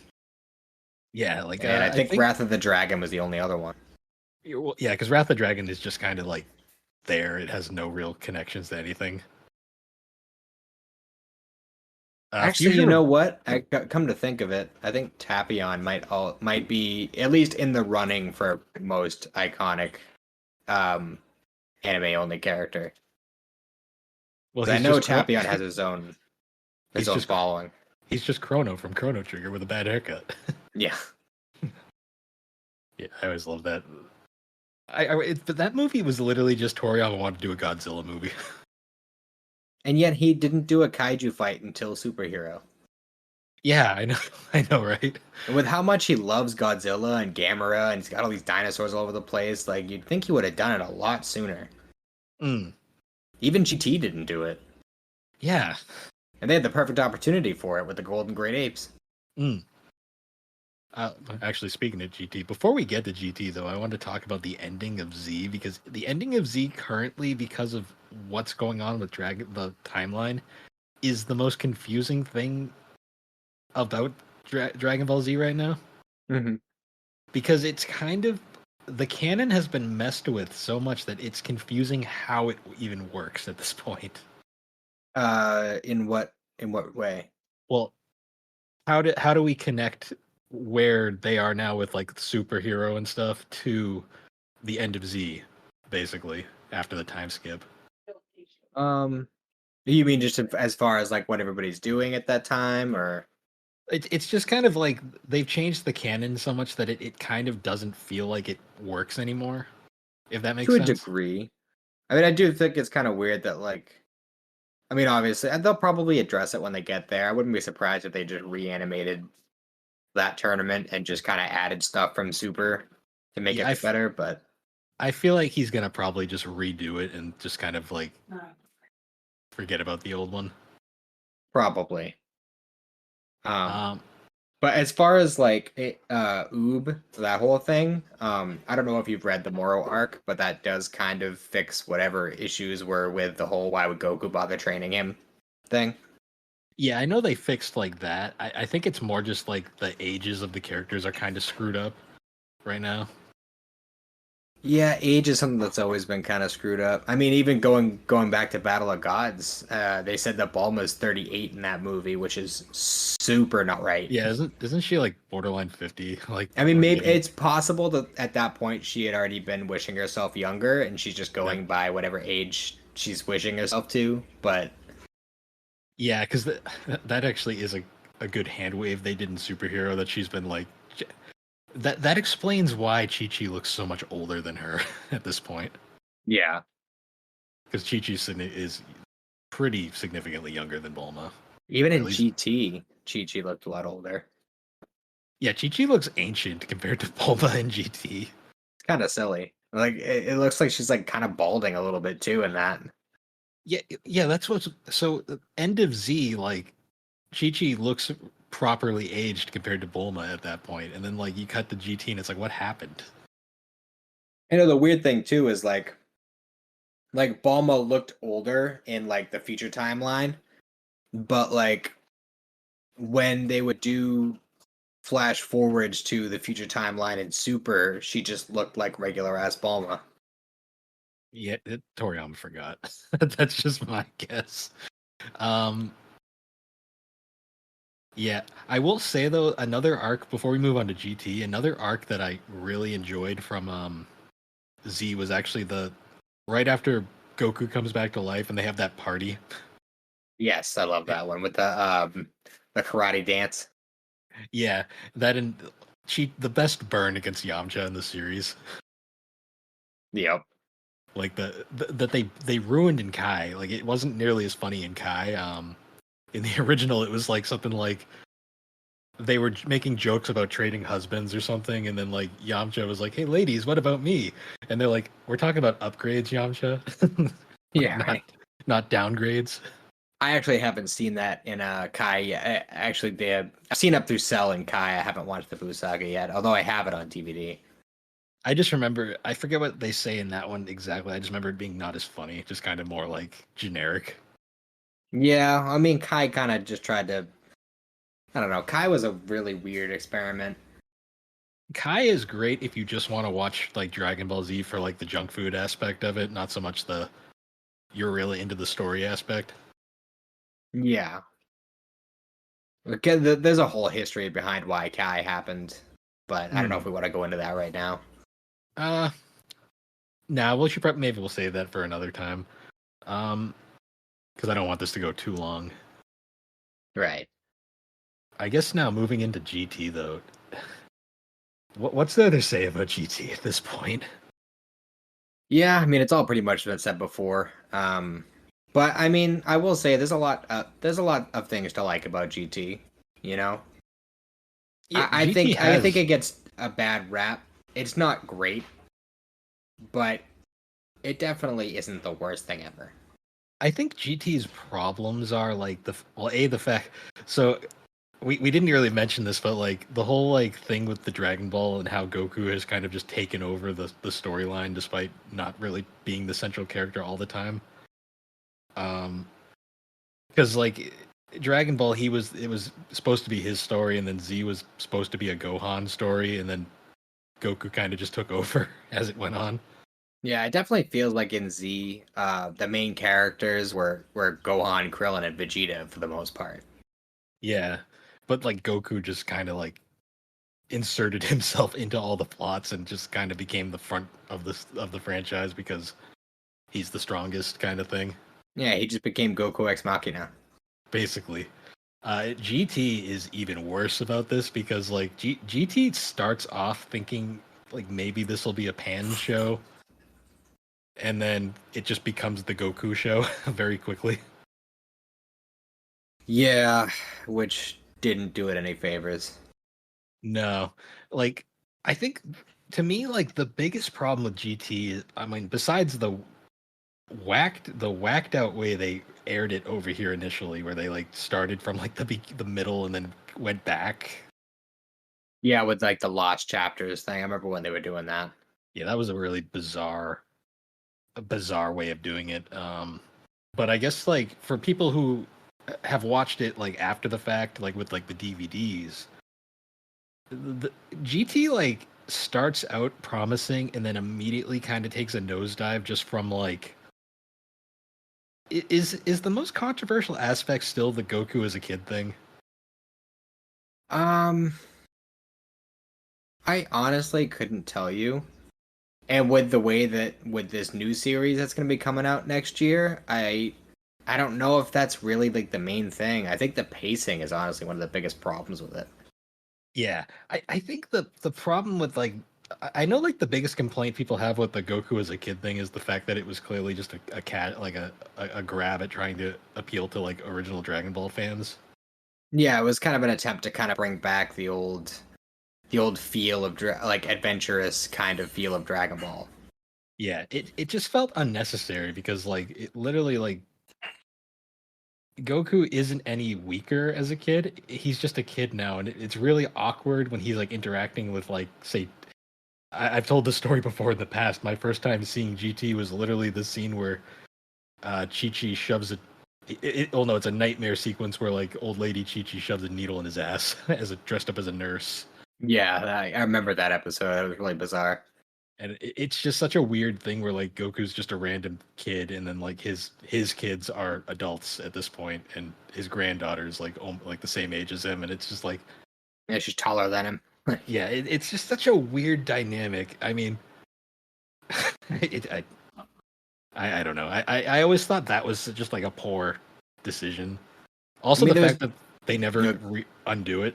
He stays a kid the entire series. yeah, and like the only real downside to it was he couldn't go Super Saiyan 3 anymore. That was like literally the only thing that affected him strength wise. Yeah.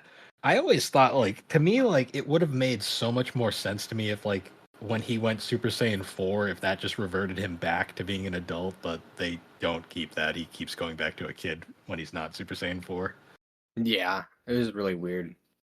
I will say Although those no, go ahead. I was going to say I will say Super Saiyan 4 is by far the most memorable part of GT. Easily.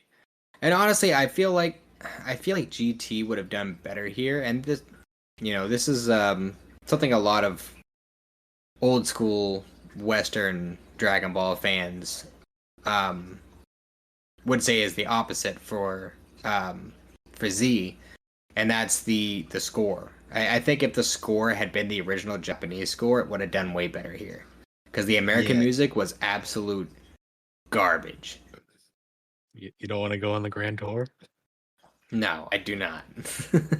I don't know what Funimation's idea with the rap was, but I don't know. Early 2000s, I guess. Yeah, I mean, they were doing Z, and the kind of heavier rock was like kind of the thing, and then rap started getting real hip with the kids, and they decided to kind of bring that in. I don't know what the hell was up with that. I mean, even if they had stuck with Faulkner, I still think it would have been better than what they did with it. Like the music in GT just gave such a different tone. And Yeah, already like the color palette in GT itself gave it a different feel, but when you add the American music with it, it didn't feel like Dragon Ball at all. yeah, it was very weird. Like I remember watching it when I watched it later on after the DVDs came out. I remember my thought was like, this just doesn't feel like Dragon Ball. It feels like, well, I mean, obviously Toriyama wasn't involved with the story heavily, so that it clearly you can see that right away. Yeah. Also, just like the writing was not as great. It didn't feel as tight of a show.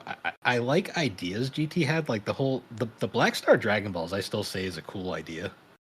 Yeah, and they kind of played around with that a little bit with, they got the Super Dragon Balls, and then in the Mm, Granola arc, there's those Dragon Balls too. But um, so the whole concept of being more sets of Dragon Balls that have different powers and different limitations is a cool idea, and obviously it worked in different places. It's just the way that they handled the whole getting them back thing just didn't work. yeah, I because basically GT they wanted to do like a space adventure for a little while there.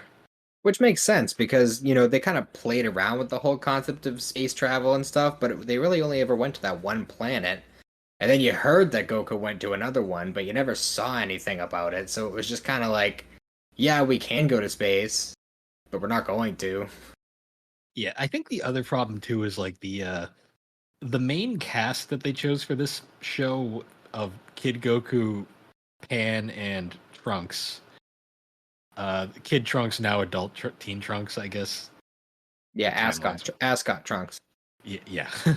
I felt like they just weren't a super compelling main. Honestly, I thought the side characters were more interesting throughout the entire show. To be honest. I mean, I would have found it a lot more interesting if Goku had lost his strength and been like Kid Goku's strength, but still with the ability to transform. So he'd still have those little power ups, but he wouldn't be anywhere near like Buu Saga level. And then if he brought along like some of the human characters, like if he brought along Krillin or Tien, would have been a lot more interesting. To be honest, my like little like head canon of what would have made GT more interesting to me was always like instead of the wish turning him into a kid, it say like incapacitated him and basically took him out of the picture for the show, and then like had the show revolve around like say like Pan, Goten, and Trunks or something. I feel like that would have been a more interesting idea, honestly. Yeah, if it was kind of like I mean they kind of played with that a little bit in the Super 17 mini arc with Yeah. him being stuck in hell and everything, and that if they had led with that and made it more of that kind of thing, that would have been cool. And honestly, even some of the ideas that AF had, that is kind of the direction it ended up going. Mm. Because I did For, read a little bit of AF back in the day, for people who don't know, AF is a fan continuation. which was actually well, it wasn't originally come up with by him, but was popularized by the guy who is currently drawing the Dragon Ball manga, Mm. Yeah, Toyotaro. yeah. AF was like actually an internet like mystery for a long time because people thought it was actually a legit Dragon Ball thing for a long time. Some people still get tricked by that.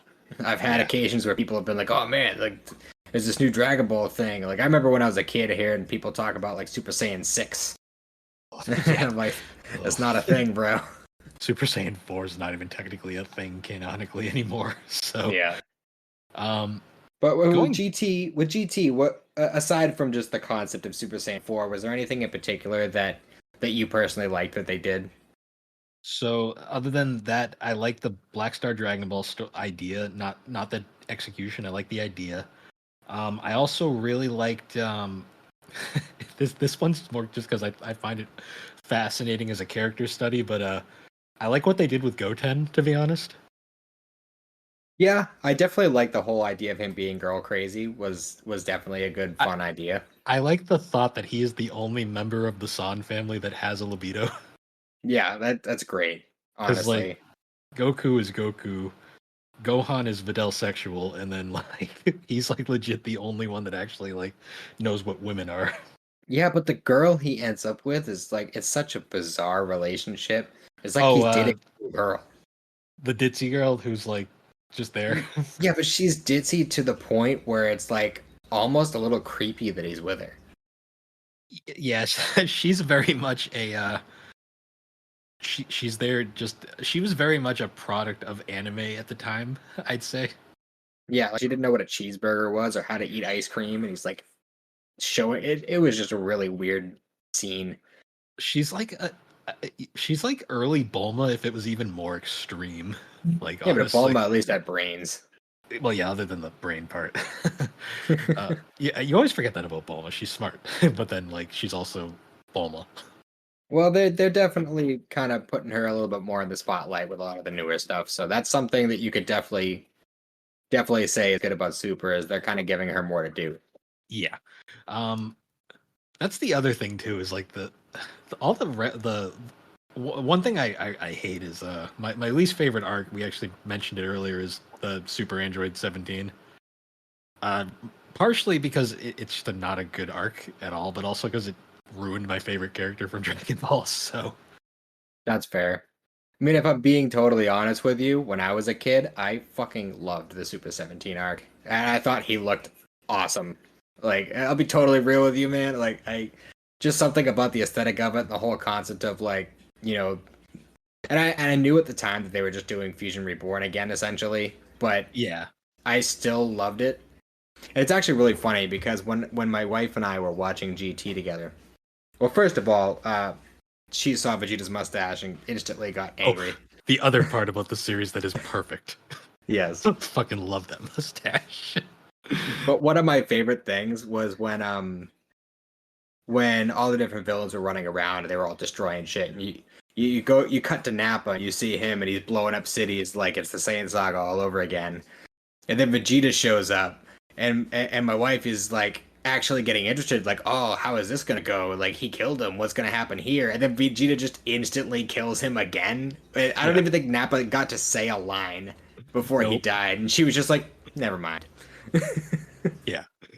Exactly. Yeah. To me, honestly, I think it might have just been because like as a kid, like 17 was my favorite character, and like I think it had to do with the fact that he didn't appear at all really after his arc ended in original Z. I think, with the exception of giving energy for the spirit bomb. Yeah, you see him like walk by with like the that weird like brown vest look that he had very briefly. Hmm. Um but that's like the only other real appearance he had. So like this was like his first appearance back, and they basically kill him and replace him with this psychotic version. Yeah, definitely like I'm not gonna try to tell you that the Super 17 arc was good by any means. I'm just saying, you know, at the time, and even to a degree now, for nostalgia's sake, if nothing else, I personally enjoy it just you know as a setting kind of, I Mm. guess. I think it's also partially I didn't see a lot of GT as a kid. I saw it later on with the DVD sets, and I was kind of like I could understand why it wasn't nearly as well received as the other shows before it. Yeah. Um, before we move on to Super, I wanted to go back to the old movies because we had mentioned the soundtracks, and Oh this yes. this is something that like I swear like just like you'll never see again. But like the soundtracks that they did for the American versions of these films were fucking ridiculous, but amazing Some at the of them were great. I love Disturbed just like randomly in like the I think it was the Brawley movie. Like you just had Disturbed, or maybe it was I believe they used Disturbed in two movies. I want to say it was Lord Slug and the first Cooler movie. that's what it, no Brawley had a drowning pool. That's what it was. I didn't Broly have Pantera too? Might have, yeah.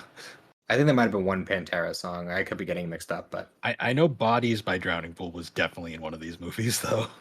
yeah, they did some weird. Like that was the other thing with the two specials, the Bardock and Trunks, is they had interesting soundtracks for those too. Like Mm, the Trunks one, they did like some weird rap thing.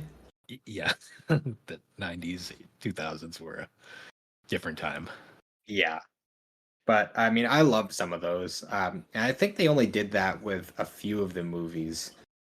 Yeah, and Um, you have to like find it on the DVDs too. Like it's not like programmed into the main way you watch them nowadays. So well, I'm just happy they included the the the American music in general. yeah. Like You can, sometimes you just get nostalgic and you want to listen to some crazy piano shit whenever Vegeta's doing stuff. well, I always laugh because the first time I watched the Brawley movie. I remember like I got to the credits and I'm looking through and all of a sudden I see like Drowning Pool pop up and like Pantera and I'm like, wait a minute, what? I was like, I didn't hear that. And then I found out, oh no, there's the American version had different music and it was ridiculous. And I was like, oh. And then I had to watch it again to experience it that way, and it it was amazing. You know, it was kind of funny. Is the first time I showed my wife the Cooler movie, I did do it with the American music, and as we're watching it, she's like naming every song that's playing, and she's like, "Shit, this is like my high school soundtrack." Well, it was like the early 2000s alt metal like playlist, just in movie in Dragon Ball. It's too funny. Yeah. So I guess going back to actually, I completely forgot about speaking of movies. The ending of GT film thing. What'd you think of that? I enjoyed it for what it was. I will say, speaking of endings in GT, I will say that one thing that GT has over all the other series is the ending. Yeah, it's pretty solid. I mean, it's definitely a conclusion. It's pretty much the only one that doesn't that actually like wraps up neatly and says like this is the end, you know? Because with Dragon Ball, the way that ended, it was like, you know, they pretty much finished it and it instantly said, "Well, hey, we'll see you next week with Dragon Ball Z." So it's like you knew there was more. And then Yeah, with Z, they kind of set it up where there could be more, but there just wasn't. yeah. At least not the way that Toriyama probably intended it. Right. And then GT, like how Goku went around and he had his closure with all the different characters. He said goodbye to Piccolo. He had his last little sparring match with Krillin, which is honestly a super sweet scene. Hmm.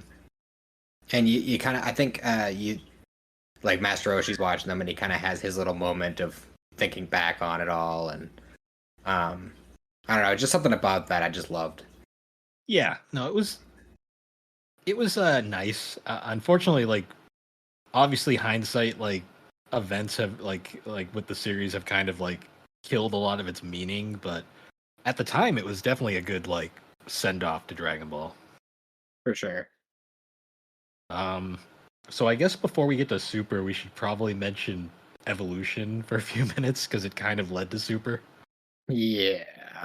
Um, I say we'll save Evolution a full discussion for like another episode, but this movie was so bad that Toriyama literally brought Dragon Ball back because he didn't want the series to end that way. Yeah, and I love like the whole story behind that too, is how like he actually reached out to them and was like, "Hey, let me, consult on this. Let's talk about this. Let me help out with the whole process." Kind of in a big way of how Oda did with the live action One Piece recently. Yeah. But they just were not having it. They didn't listen to him at all. I don't even know if they answered him, honestly. Yeah, I Uh, think that the difference is Oda has such strong control over his IP that like basically it was either they listen to him or it doesn't happen. So right. I don't know if Um, Toriyama has that strong of a control over Dragon Ball. I don't honestly think he cares that much overall. At least at the time, he didn't. Yeah, because he was pretty much over Dragon Ball at that point. Yeah, for sure. Well, maybe he wasn't over Dragon Ball as a whole. I think it was more that he was just burnt out from doing weekly mangas in general, and that's why he only really did one shots for a long time after that. And even with Super, he was only like a vague consultant with like he wrote vague plot lines Mm. and Well, I kind mean, of just let Toritaro and Toei kind of run with those plot lines in their own way. it's kind of funny. Speaking of Toriyama in general, but to be honest, like even in Japan, like I don't even think Dragon Ball is the thing he's most famous for. No, Doctor Slump is what put him on the map. Well, even that, I think honestly, the thing that most people know Toriyama for in Japan is Dragon Quest. Oh yeah, Dragon Quest. That's definitely one of the ones that's huge over there.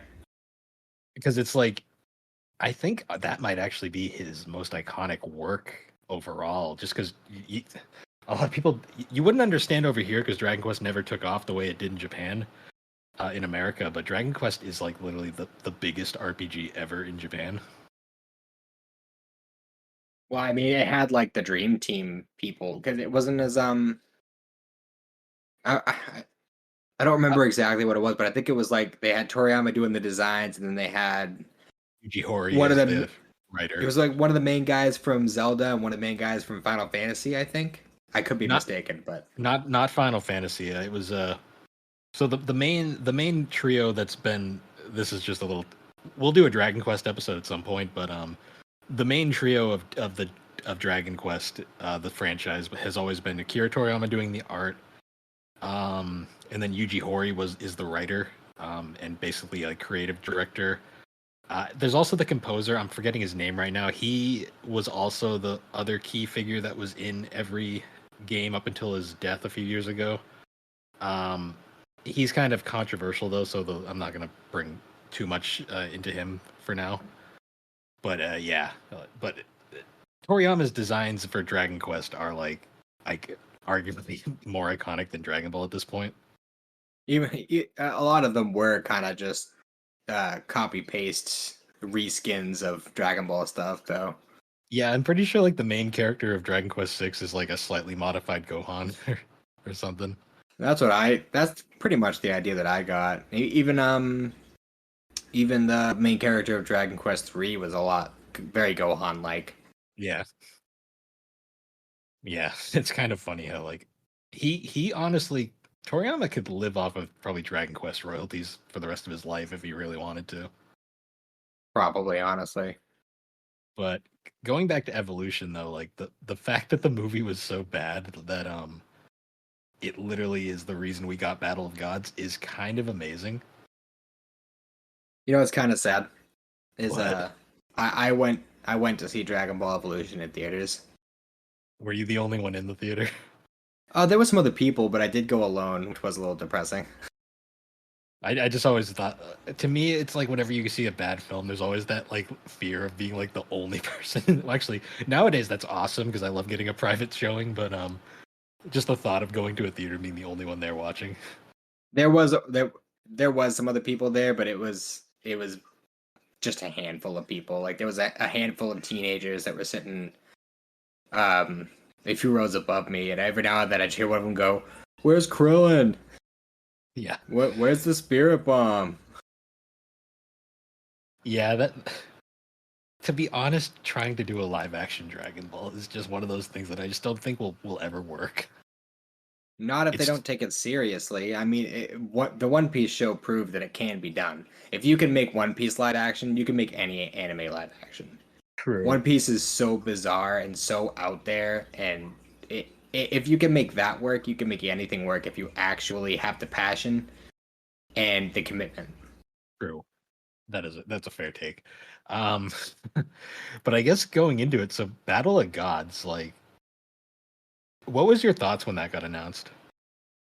I think I was mostly just excited, because by that point I had kind of resigned myself to just accepting that we were never getting any more animated Dragon Ball. Yeah, I remember seeing it like the thing pop up for it, and I remember being like, "Oh my god, Dragon Ball's coming back! That's cool." And then I completely forgot about it until I found the Blu-ray at like a Walmart, like when it came out or later on. Yeah. I was very disappointed because I wanted to see Battle of Gods in theaters, and that's the only one of the new ones that I haven't been able to, because Hmm. that was before like the big, like that was what triggered the big Dragon Ball resurgence. So at the time, it was only like very limited theaters that were actually airing it. I think I would have had to go for like a 3 hour drive to see it in theaters at the Yeah, time. yeah, because like that was before like because nowadays like all these anime films are getting theatrical releases, but Hmm. at the time like that was like a new thing. So I remember like I just saw it at like a Walmart one day, and I was kind of like, "Oh, this is out," and I grabbed it, and I remember watching it and being like, the amount of nostalgia that like hit me watching that film, like especially the like recap at the start, is Yeah. just like I honestly like if it wasn't for the more films they've done recently, I think Battle of Gods would be my favorite Dragon Ball film. Yeah. I think, I mean, it's one of those things where it kind of shifts around day to day. But Yeah, Battle of Gods is definitely like top tier for sure. it's a very cohesive film. Like it starts off and then it ends, and like it doesn't like meander at all. Like there's no points in it where you get bored, I should say. Exactly. Like even the peel off shenanigans I find entertaining. Oh yeah, like well, I love the peel off stuff because it's basically one giant middle finger to GT. Yeah, like that, and that was the first thing I thought when I watched it too. Actually, I think Battle of Gods was the only one of the new Dragon Ball movies that I didn't already kind of know a lot going in. So I didn't even know that Pilaf was going to be in it Hmm. until I saw him on the screen. Yeah, because it's like because I remember going into that, I was thinking like I was confused how they were what they were gonna do because at that point I didn't realize GT wasn't canon really, and I didn't even know that Toriyama wasn't involved with it at the time. Hmm. So I remember thinking like, how are they gonna go on? They kind of ended everything with GT, and then like you very clearly you just starting that film, you realize real fast, oh, this is GT just doesn't exist in this world. I see. And that was one of the best things right there. And then I think by Resurrection F, when Supreme Kai and Kibito had used the Dragon Balls to unfuse, that was when they pretty much cemented like, oh, they're just completely doing away with GT at this point. Like, Yeah, because GT honestly to continue Dragon Ball kind of had to go, because it causes GT itself, if it was still, I mean there are some fans that are desperately trying to like still make it canon, but there's just too much about it that just completely kills the canon. well, I feel like at this point, outside of the original manga, Toriyama just kind of treats things like GT and Super and the upcoming Daima series as like side stories, like almost like alternate dimension stories. or Yeah. alternate timelines or something along those lines. Like very clearly, like it exists, but it's separate from the main story. Yeah, like it's just kind of one of those things that because of how because in anime like manga is generally king when it comes to like what is canon and what's not. What makes Super weird is it was technically anime first. Yeah, God, Super. The whole process of Super is so weird because at Yeah. first the manga was ahead, and I think right around the time of the Piccolo Frost fight in the Universe 6 arc, I think that was when the anime overtook the manga. Yeah. It, Super is very interesting to me as a show because it is like the so this kind of goes all the way back to Battle of Gods as well, but I like to refer to Battle of Gods as part of Super even though it's technically a Z thing just because I don't know if I'm in the minority, but like I prefer Battle of Gods over the arc that was basically made to replace it in Super, if that makes sense. I think that's generally the popular opinion. Yeah, I mean there was some good stuff in those episodes, a lot of like the background stuff and development, but like for the most part, the actual like Bulma's birthday party and like the fight are just significantly better in the film than they are in the show. I know a lot of people get I'd like to talk shit about episode 5, the fight with Goku and Beerus, the first one. Um, Yeah, that but wasn't. honestly, the episode before that bothered me more. The Which the one was that episode again? that was the one all about Pilaf's crew, Yeah, and they yeah, had like that really weird, thick borderline art style. It was just like I loved them in the movie, but I just feel like they leaned way too far into them in the anime version of that story. yeah. Because in the movie they were just a joke that appeared for 5 minutes for some development, and then they kind of they didn't get in the way after that. Like in the show, they're very much they get better later on, but at the start they are very they just take up space, honestly. Yeah. At least until later on when they actually kind of get involved, like during the Future Trunks arc and stuff. Yeah, when they like get developed, they're mostly there just for plot reasons for the most part early on. Um, Yeah. what's funny though is on the flip side, I actually think the anime does Resurrection F better because Resurrection F was okay the first time I saw it, but honestly, rewatching it, it's not a great film in my opinion. No, it's definitely one of the weaker ones. It's definitely the weakest out of the current wave of movies. Absolutely. The quote unquote canon films, yeah. It's the fight isn't even that good in the movie with that, which is kind of a bummer. Now, Um, I will say that I prefer the fight in the movie over the anime. I just prefer the development in the anime over the movie. yeah, that's more what I mean. Like the fight itself is fine. It's but like it just comes out of nowhere. Like they just go Super Saiyan blue in the movie, and it's like, oh, that's cool, I guess. In the anime, they actually explain how they get there, which is Mhm. cool. Um, then you get all the background stuff with like the new like Frieza Force being formed and stuff. Like there's just so much. That was honestly a plot that like had needed more time to develop, which I'm kind of glad they redid it for the anime for that reason alone. I'll tell you one thing I definitely liked about the anime over the movie was Ginyu.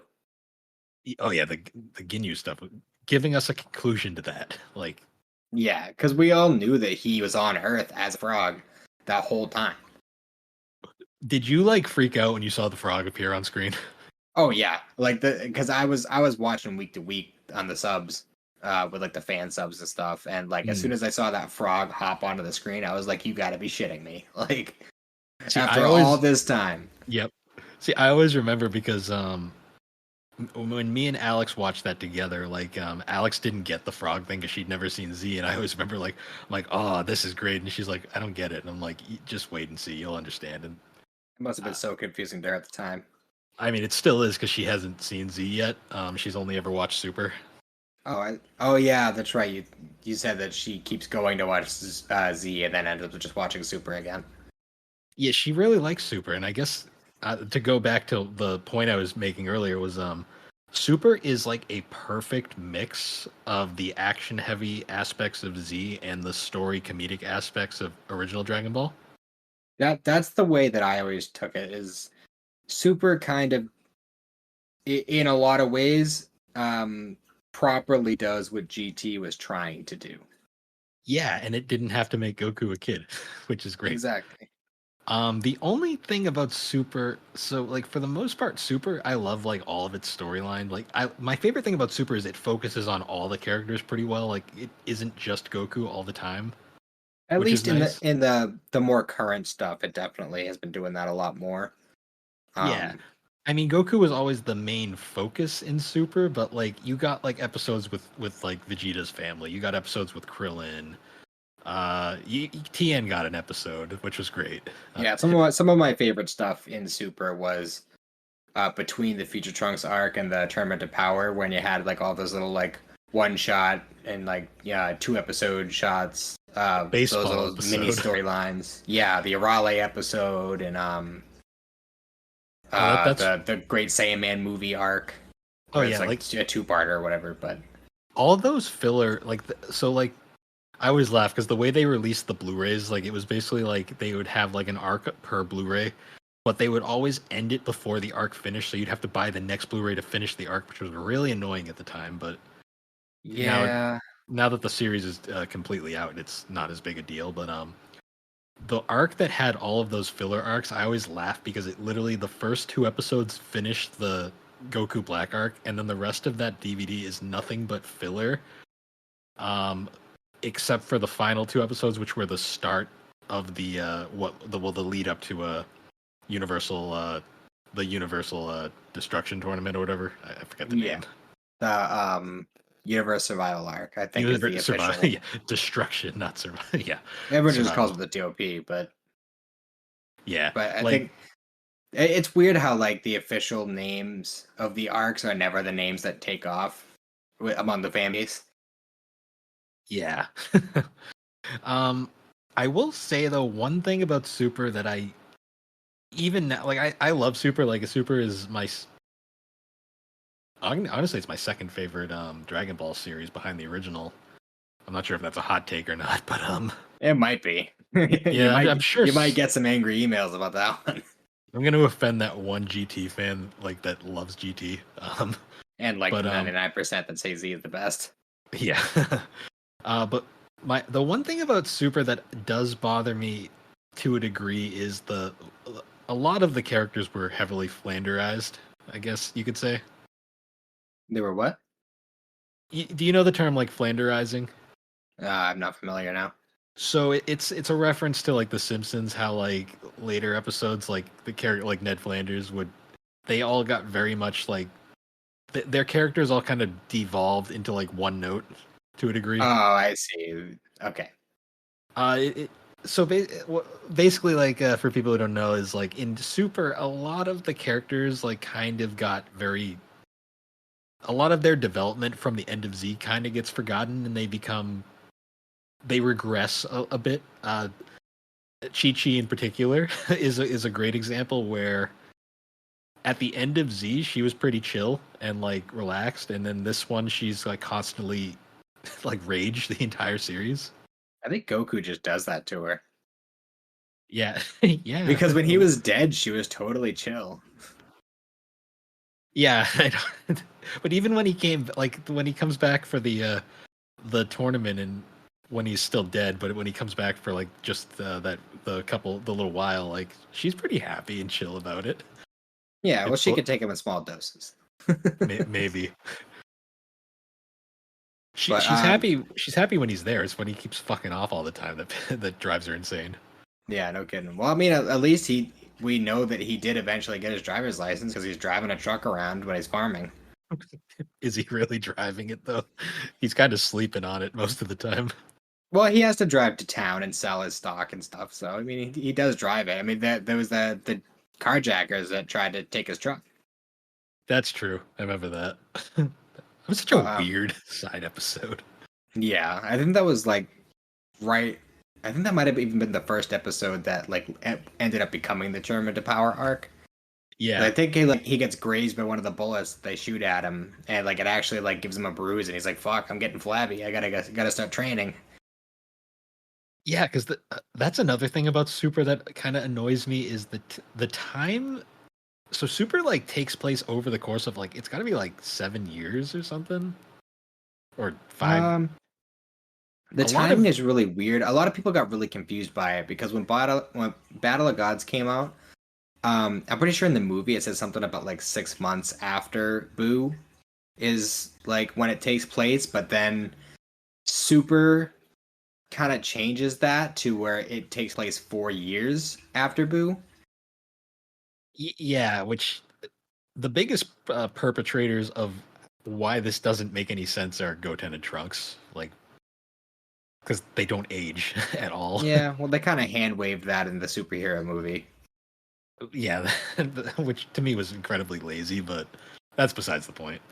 Um, yeah, it's weird how like some things like that happen. Um, I will say though, speaking of like the voice work for Super, they got all of the voice actors for the most part back. Yeah, there's actually I think for a couple of the ones they didn't get back, there are a couple of stories about that. I could be getting my actors wrong, but I'm fairly certain Stephanie Nadolny, who played originally Kid Goku and Kid Gohan, Hmm. I think they had called her initially when Battle of Gods was happening because they wanted to get as many of the original cast back together as possible. Yeah. And I think what happened was they called her up and they said, "Hey, would you be interested in doing this? You'd have to come to Texas to do it, but we would like you to come back for it." And I guess she said her her answer was, "Well, would you pay for my flight fare?" Hmm. And they said, we'll get back to you on that. We'll call you back." And they just never called her back. Yeah, because And I think she said in an interview too, like she would have been willing to pay for it herself. She was just asking. yeah, doesn't that one also get occasionally like misattributed to Tiffany Vollmer? I'm not sure. It could have been one of the. Like I said, I wasn't sure which one it was, but I Because know it was one of them. I know there was like some sort of controversy behind why Tiffany Vollmer didn't come back either. I'm not 100% sure, Notably, but though, one character who did come back, well, one actress that did come back was Meredith McCoy as 18. yeah, that was definitely. I think that was needed. Yeah, because no offense to Colleen Clickenbeard, who voiced her during Kai, but very noticeably a different voice. Yeah, and honestly, like she got plenty of other roles anyway in Dragon Ball. She ended up with Kid Gohan and Kid Goku. Yeah, and She then got my yep, she's both child and adult Mai. Well, whatever future Mai is, I don't know how old. Mai's age is another confusing aspect of yeah. I think they fucked up her age too in that Battle of Gods movie. Actually, yeah, because she was like a very she was like late early 40s in like Dragon Ball, I believe. So maybe towards the end. They never actually say how old she is until Battle of Gods, but I'm fairly certain she is older than Bulma, and she was 16 when the show started. well, I mean, she just looked from like the art style, she looked like an older woman. Like Right. She had that demeanor at least. Like she presented herself as an older person. yeah. Um, Um. Going back though, another voice actor that was actress that was changed was Kid Trunks is no longer Laura Bailey because Laura Bailey's expensive. Yeah. Kid Trunks is instead now Alexis Tipton, who is basically she replaces Laura Bailey in a lot of roles because she can do that voice pretty well. Yeah. I was gonna say like I definitely noticed a change, but like it was very minor. Yeah. Other than that, though, pretty much all like the main cast was back. Like obviously Sabat was back with all his voices. Shenmue was Goku. Cynthia Kranz was Chi Chi. Yeah. Um, I will say like you can definitely tell Cynthia Kranz has aged quite a bit because Chi Chi sounds significantly different nowadays than she did back in Z's original run. Yeah.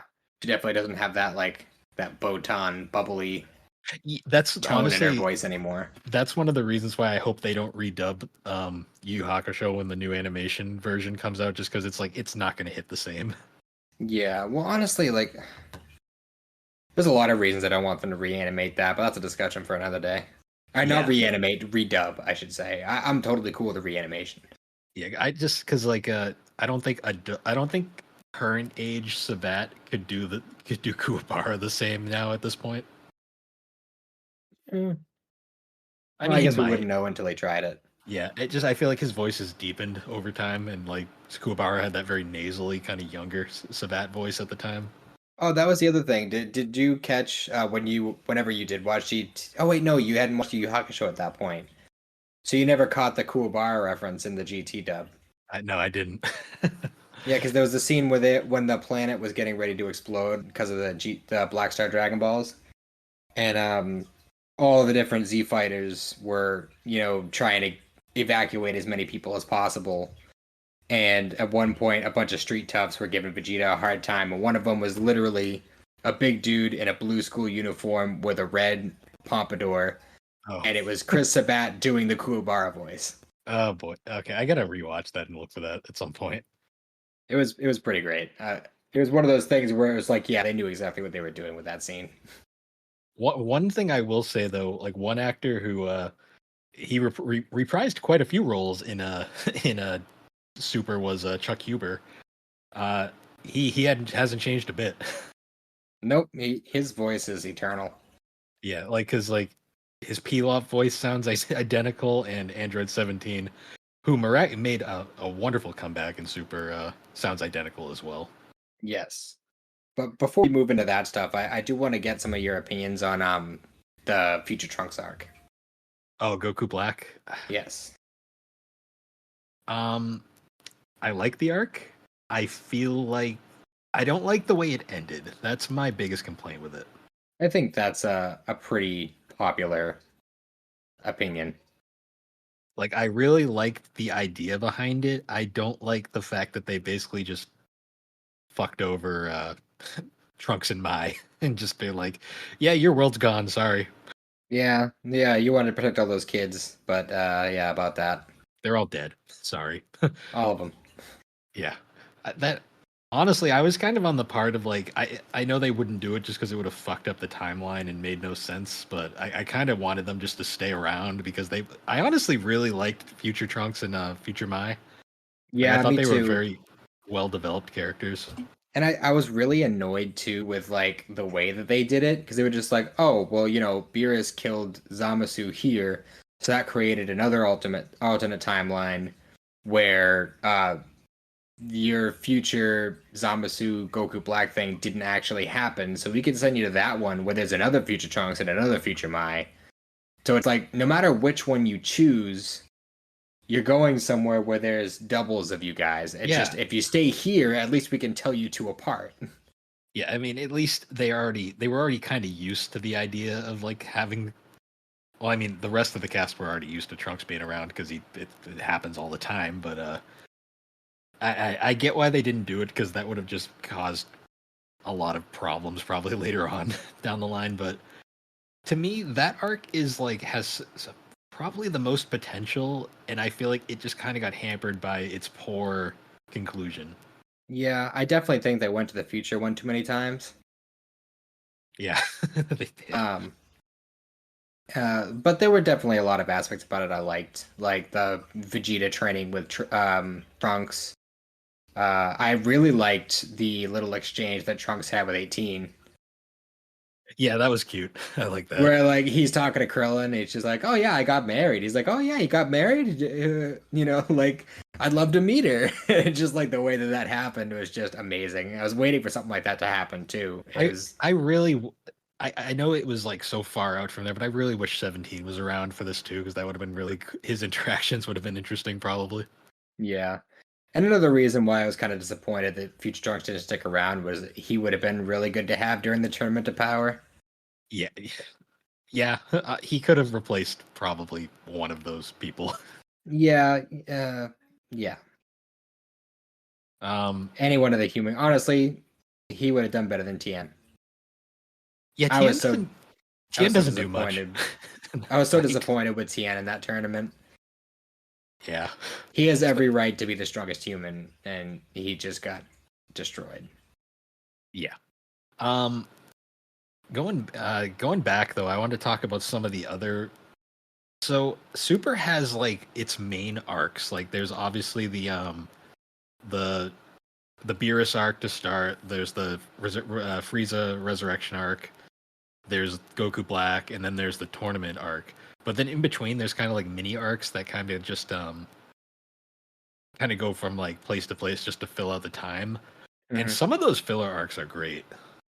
Yeah, it's some of the best stuff that Super has to offer, honestly. Like I love a lot of like the episodic filler. Like Mm. a lot of the way that like original Dragon Ball and Dragon Ball Z was. Well, what's fun is one of the filler arcs in the Japanese version is completely boring and just like not important at all. But in the American version, because of dubbing, they made one of the filler arcs like one of the highlights of the show. I'm talking about the Copy Vegeta arc. Ah, yes, Jelly Vegeta. Yep. And that arc so I watched it both subbed and dubbed. The subbed version is boring as shit. Uh, the dubbed version though is amazing for one reason, and that is because give props to Funimation. They went out of their way to get Brian Drummond back to do Copy Vegeta. So we got like both Vegetas on screen at once.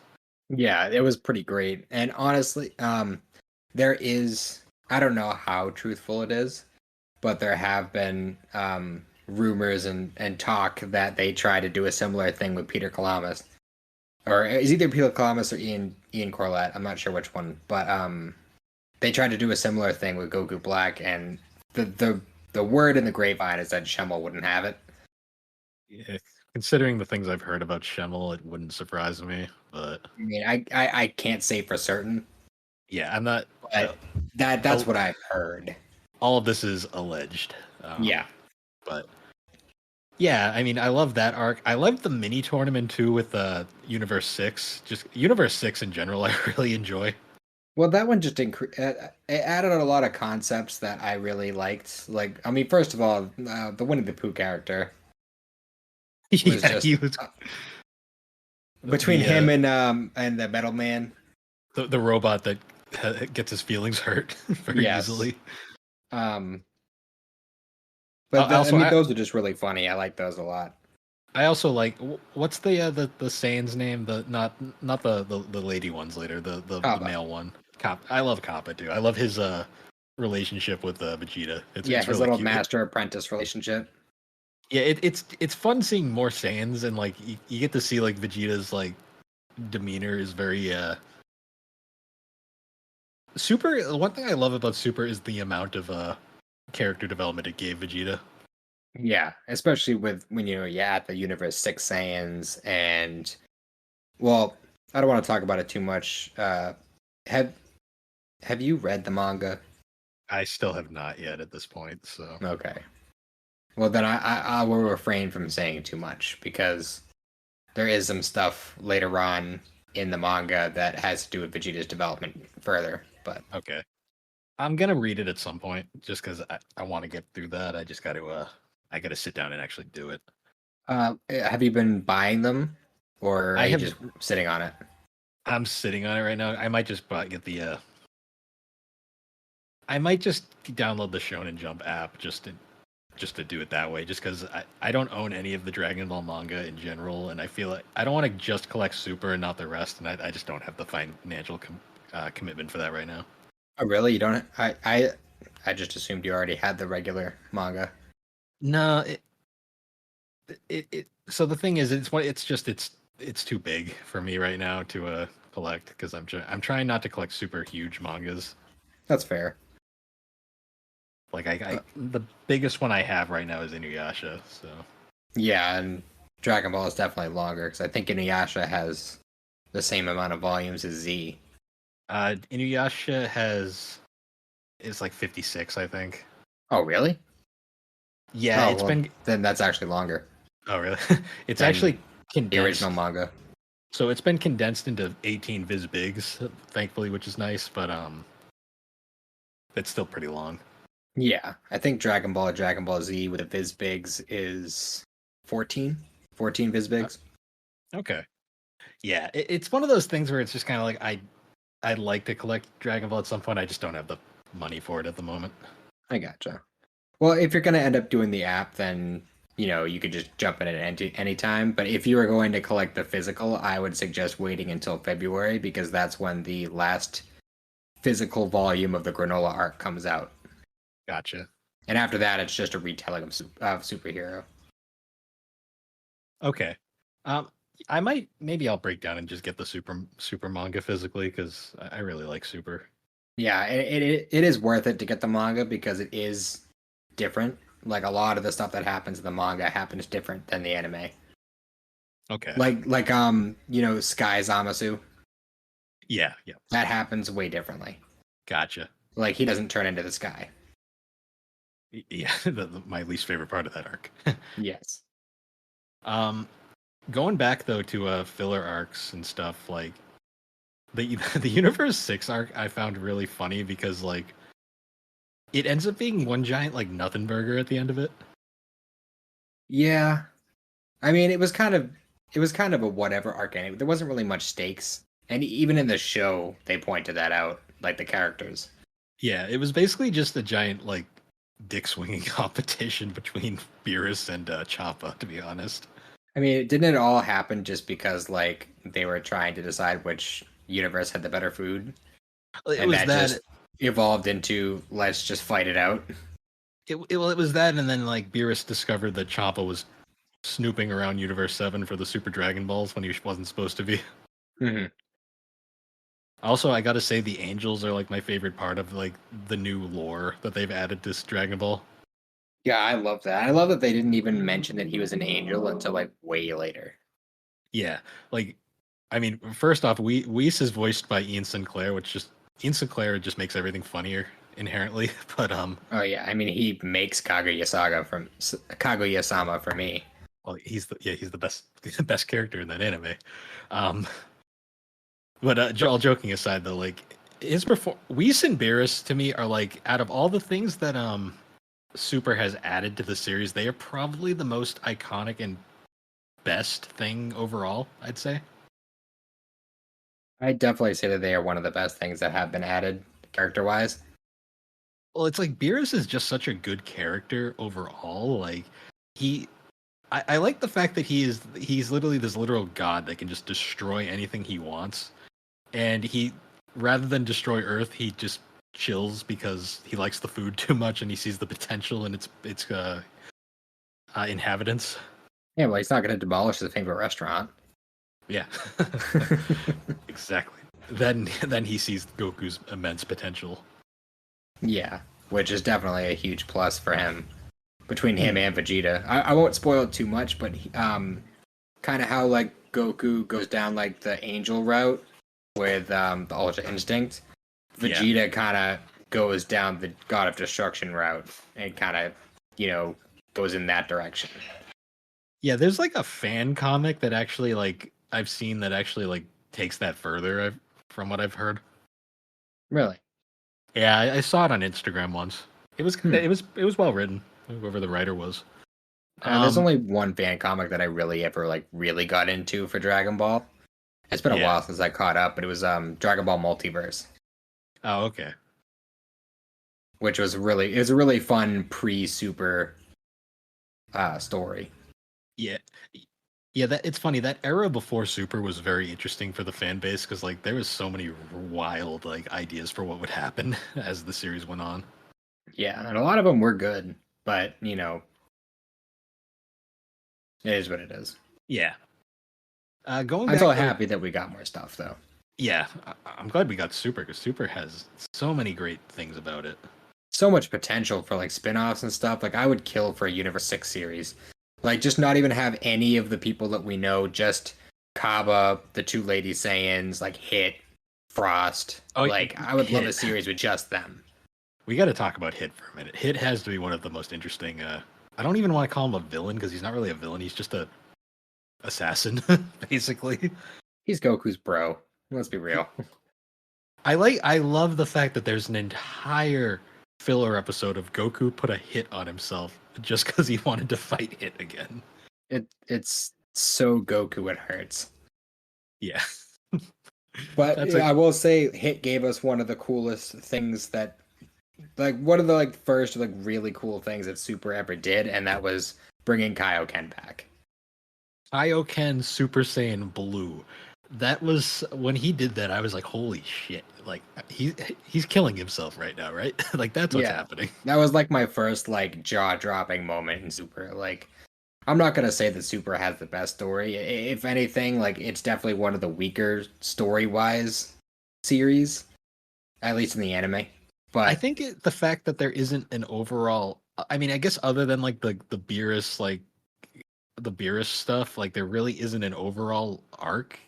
yeah, Um, because be- that was the thing with the original manga and the original animes was that every arc flowed into the next one. It was all connected, and Super is very much isolated with its arcs. yeah, like At least until like Moro. yeah. For the anime, like strictly, like it's all very much could stand on its own, which I think is why they put filler arcs in between like all of them because they're honestly you could watch all of the like if you want to just watch the Goku Black arc, you can just watch that without really having to watch anything else. Like it's all Yeah. very standalone-ish. Which in some ways does work in its favor because if you want to just skip those arcs and just watch that, you can, and you're not really Mm. missing too much. But it just takes a certain element that was in the original out of the picture, and you know, it just kind of makes the world seem less real, if that makes sense. Yeah, to a degree. It just Um, feels so isolated, you know? yeah, it's kind of what's funny to me is the way. So, one thing about Super I say is it feels like it takes place in this one small portion of the Earth for most of like the story. Yeah. Like other than like when they go to like Beerus's planet occasionally or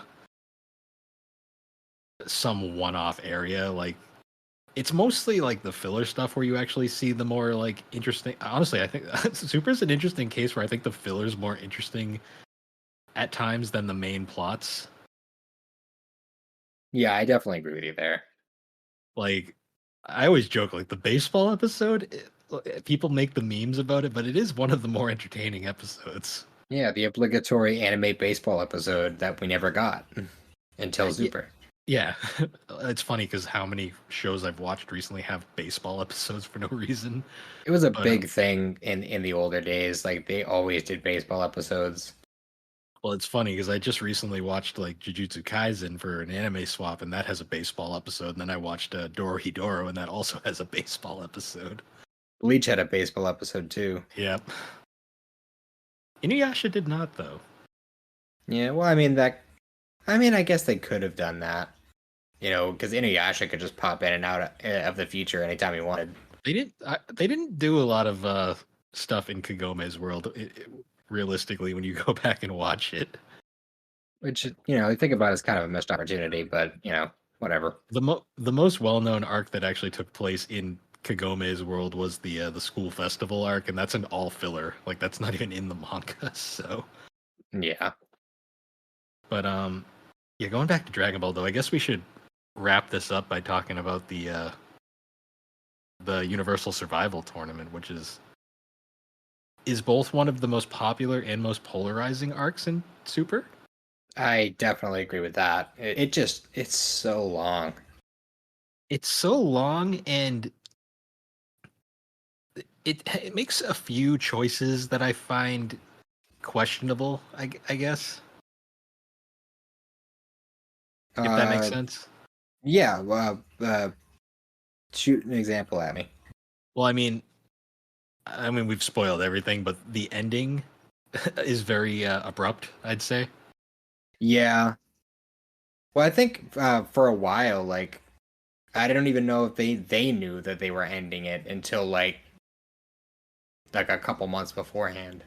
Yeah, like to me, like one of the things, like I mean, I'm a huge Android 17 fan and all, but the way that they kind of just feel like 17 wins, I'm like that feels so random and kind of lame. I'm not gonna lie. Yeah, with the whole him like, oh, I'm gonna blow myself up thing. Yeah. Which, well, him and Vegeta really. Yeah. How they So both quote blow themselves up, even though neither of them die, and yeah, 17 doesn't even have his bomb anymore. yeah. I never got that. Also, the androids don't have infinite energy anymore, Well, they still have the infinite energy. but It's they're not supposed to get tired, and they both get tired now. And then yeah, I think that's just a fuck up. they forgot. But um they do mention that their like infinite stamina thing a lot. Yeah, they Like I do. think in that tournament and then in a later arc as well in the manga, they bring up the fact that they have infinite stamina. Yeah. Y- You know what I think my biggest problem with Universal Survival is? It's this arc has so many amazing moments, but like there's also just so many like lame moments too that kind of just like ruin the overall thing. Yeah. Like like Piccolo's elimination. Yeah, that was pretty lame. Also Roshi's attempted rape. Yeah, that one. That was really awkward. Yeah, I don't. Roshi confuses me because his final fight was really awesome, but like a lot of the shit they did with him was like what?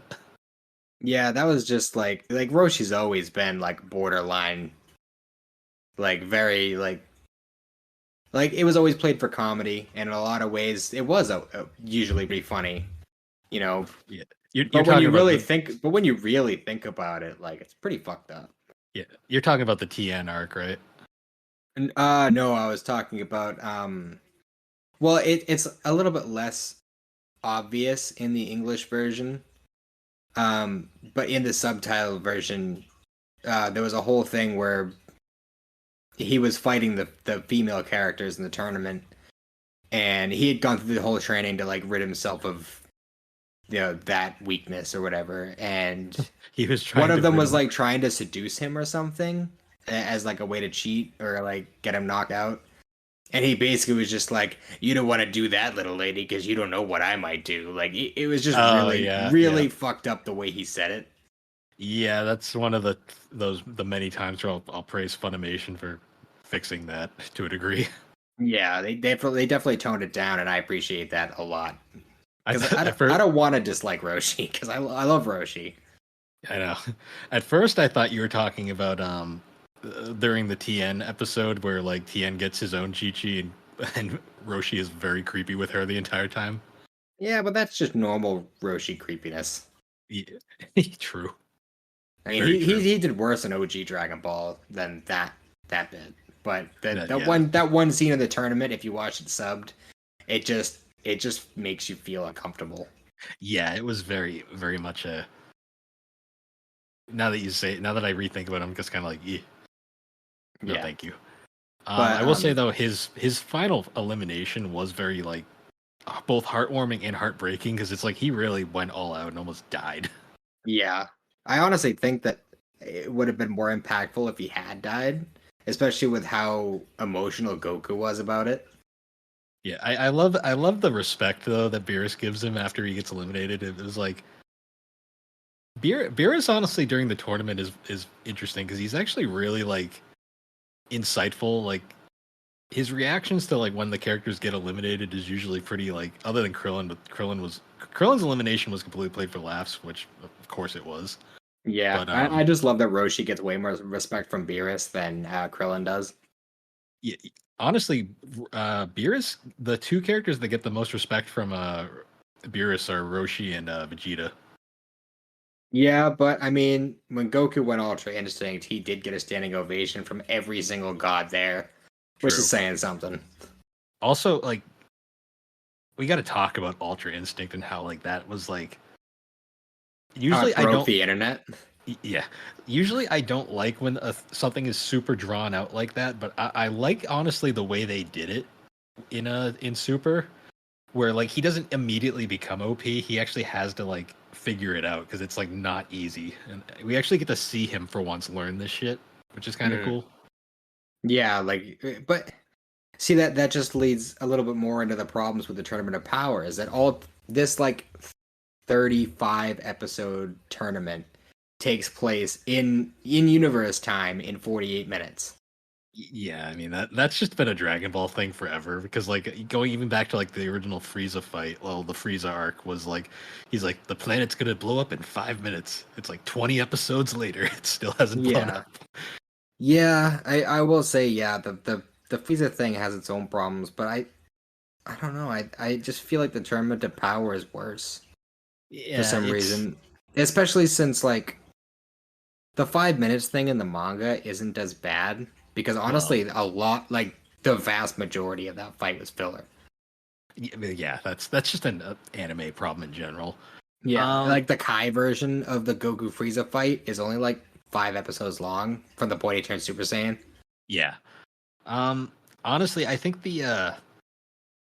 I think the problem with the Tournament of Power is just the fact that it's such an arbitrary number they gave. Like, I don't get why it had to be like 48 minutes. Oh, well, can we talk about the most controversial statement that was given in that arc? Sure. Was when Supreme Kai said that there's only 28 planets in the whole universe that have life. Yeah. That just makes no sense.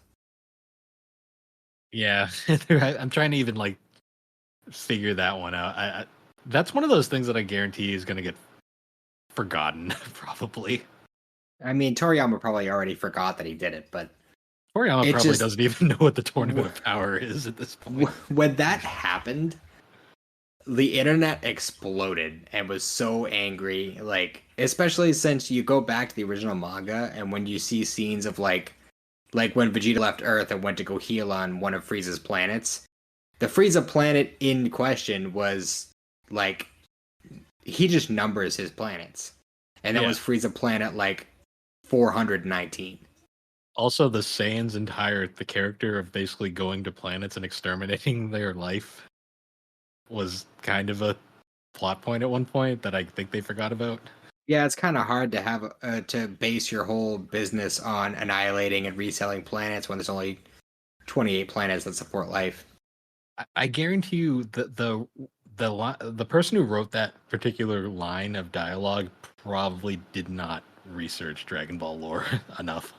That's the thing, though, is I'm pretty sure Toriyama wrote that one Well, it's Toriyama, you forgot. because it's in the manga too. The- See, when it comes to Toriyama, you can always just say he probably forgot. He probably just threw out a random number. I mean, if the guy can forget Raditz existed, I mean, Yeah, well, he forgot that Super Saiyan 3 existed. Or, no, he thought that it went straight from Super Saiyan 1 to Super Saiyan 3.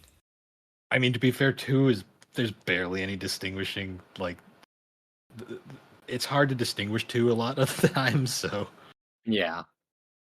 um, I will say though the this is my Android 17 fanboy coming out, but one of the best parts of this Tournament of Power was 17. Oh, the MVP. Like to me, because one of my favorite things about this tournament is like all the different universes because they're all very well developed, which is They're all fun very because distinct from each other, too. like one of my favorite is like the one that's basically a parody of Sailor Moon, where that you have the main fighters and they're all they do their magical girl. Well, it's not even Sailor Moon; it's just magical girl anime in general. Mhm. And they address one of my favorite like jokes is like the whole idea of like why does no one ever attack them when they're transforming? That, yeah, when 17 shot at them and then, like, Yeah, Goku and Topo both yelled at him for it. I just love the whole like thing. It's like everyone's just standing there watching them transform, and 17's like fuck this shit and just fucking shoots them. And then he's so baffled that everyone's like criticizing him for it. That is one of my favorite scenes in the whole Super series. Oh yeah, and then like Ribrianne like goes out of her way to fight him later, and he just doesn't give a fuck the entire time. Also, wasn't Ribrianne voiced by the original voice of Ash Ketchum? Yep, it was Veronica Taylor. Yeah, that's right. That was like one of her first big roles since Four Kids went away. Well, hey, I mean, I mean, Ribrianne may have overextended her welcome, Yeah, overstayed her Ribrianne's probably welcome, my but my least favorite character in this arc, but but if it gives her work, man, she can come back. I'll allow it. yeah. She's in Fire Emblem Three Houses as well. Oh, that's cool. That's Um, a game series I haven't touched yet, and I really should. I'd highly recommend playing Three Houses. I think you'd like that one. Which one is that? Is that the one on the Uh, Switch? That was the first one on Switch. Oh, okay. I heard a lot of good things about the 3DS one, but now since they shut down the 3DS store and a lot of that stuff is no longer available, kind of Yeah. makes that difficult. Mm. Nah, it sucks. But going back to Super, I'm trying to think other moments like So, also the bait and switch of Frieza coming back. oh yeah, how they like play it up like Boo's gonna be a part of it, and then he falls asleep again. Yeah, I like the fact that they actually had him in like the transitions and intro like specifically, and they kept Frieza a secret up until the actual like reveal. Mm-hmm. And I love. I know we haven't really talked about him much, but I love how they got Chris Ayres' brother to be Frost. Yeah, that was a nice touch. Yeah, R.I.P. to Chris Ayres too. That yeah, he was. sad. I'll be honest with you. I was definitely one of those people who was very big. Like, oh, I can't believe they changed all these voices. Like, yeah, I was definitely, you know, trumpeting Linda Young because of nostalgia. But Chris Ayres really grew on me, and I really loved his interpretation of Frieza. It's just I mean, Lindy Young is iconic, but his voice is just a better voice for the character. Yeah, it just fits better, and it's a lot more true to the original Japanese version. Yeah. I'm convinced that the only reason they cast Lindy Young is because they saw the lipstick and thought he was a female at first. Didn't they?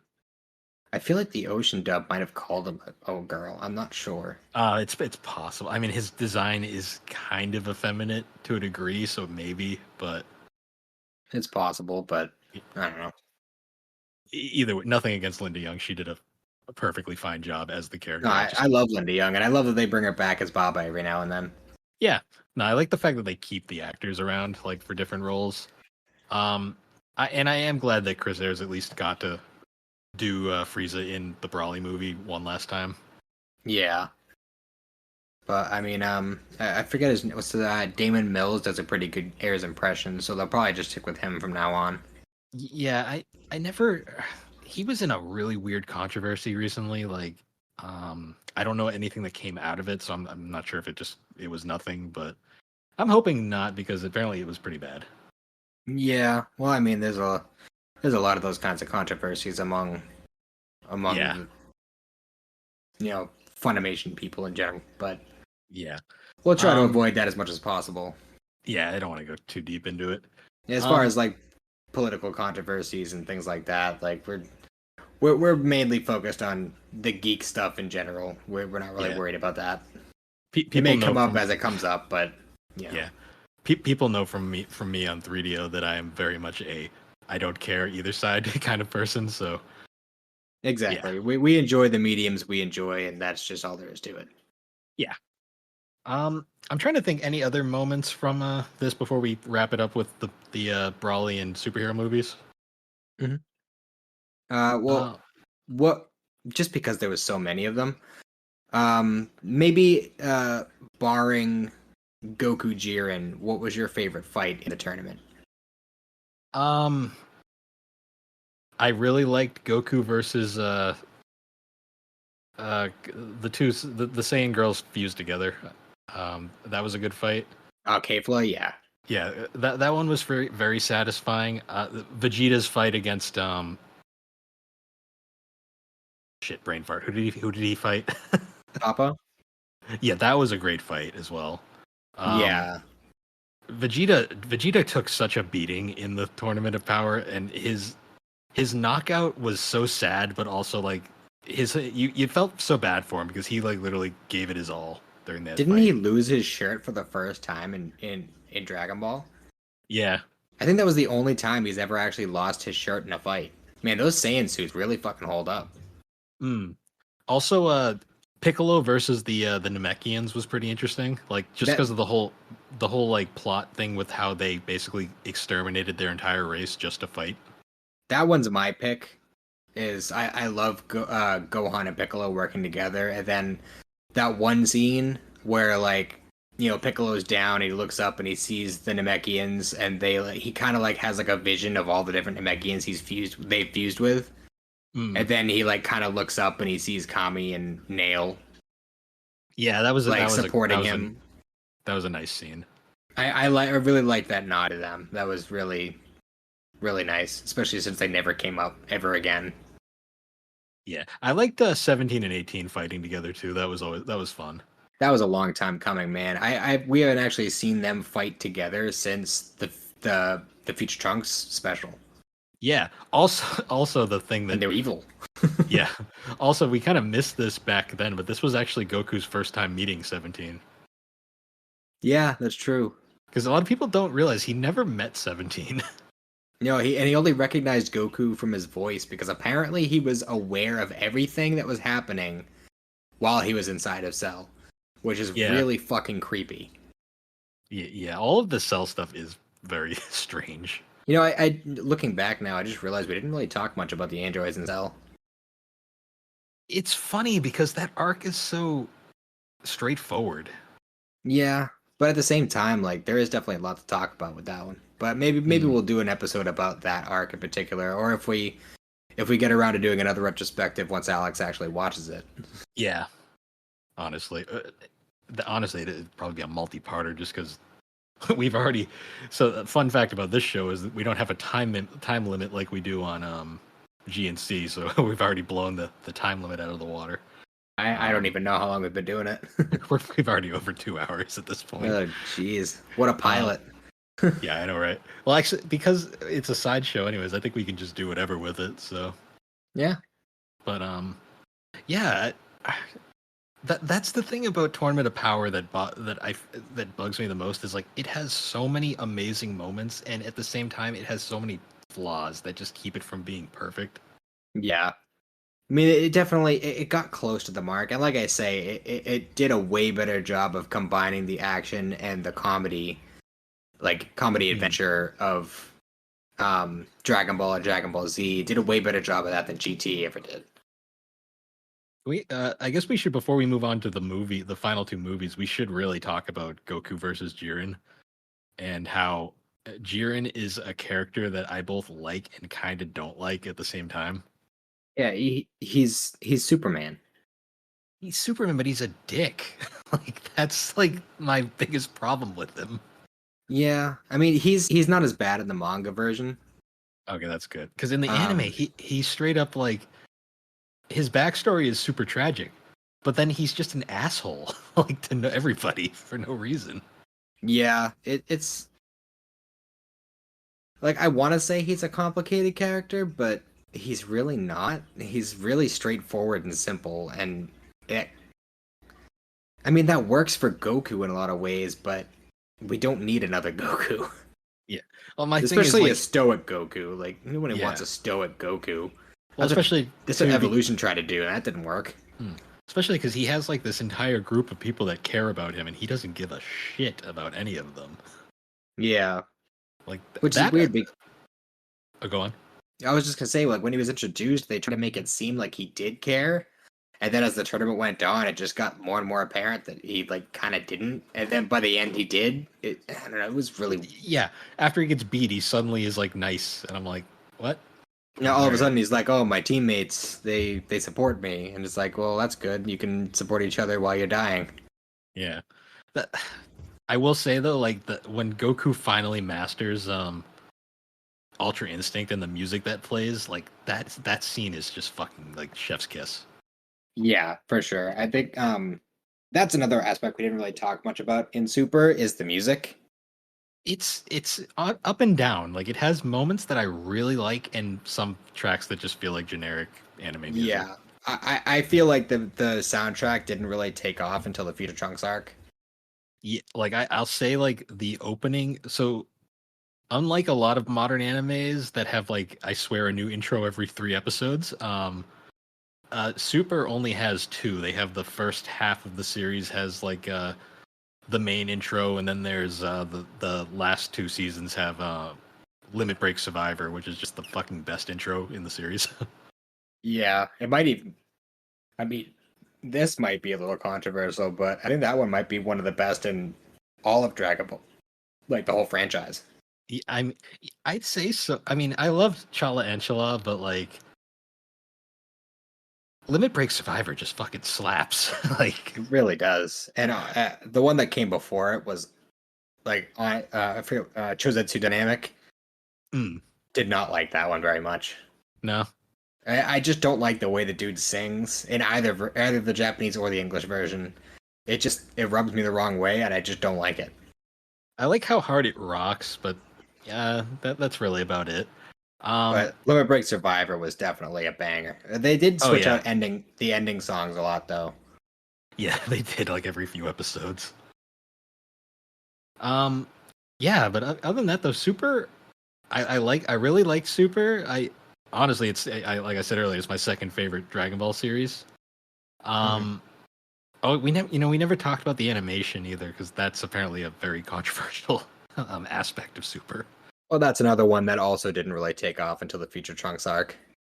Yeah, I Uh, think the problem with Super's animation to me is they use a very similar style to Z, and I think the problem is Z style worked very well at the time, but like with modern tech, it just hasn't aged nearly as well as it did.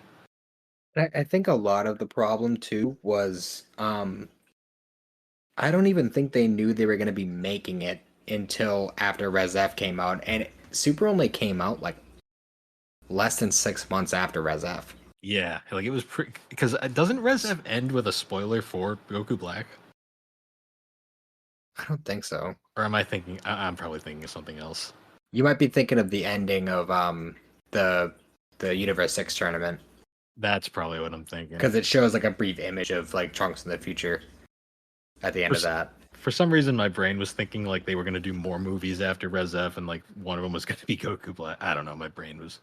A lot of people thought that they were just going to keep doing movies for a while, and that might have honestly been a better move on their part. And then like they could have done the manga as well and made it Yeah, like they could have fleshed it out more in the manga, but like had just these theatrical events once every 3 years, and that would have been yeah, fine. I think everybody would have been happy with that, but um, I mean, yeah, I'm not going to say no to new series. yeah.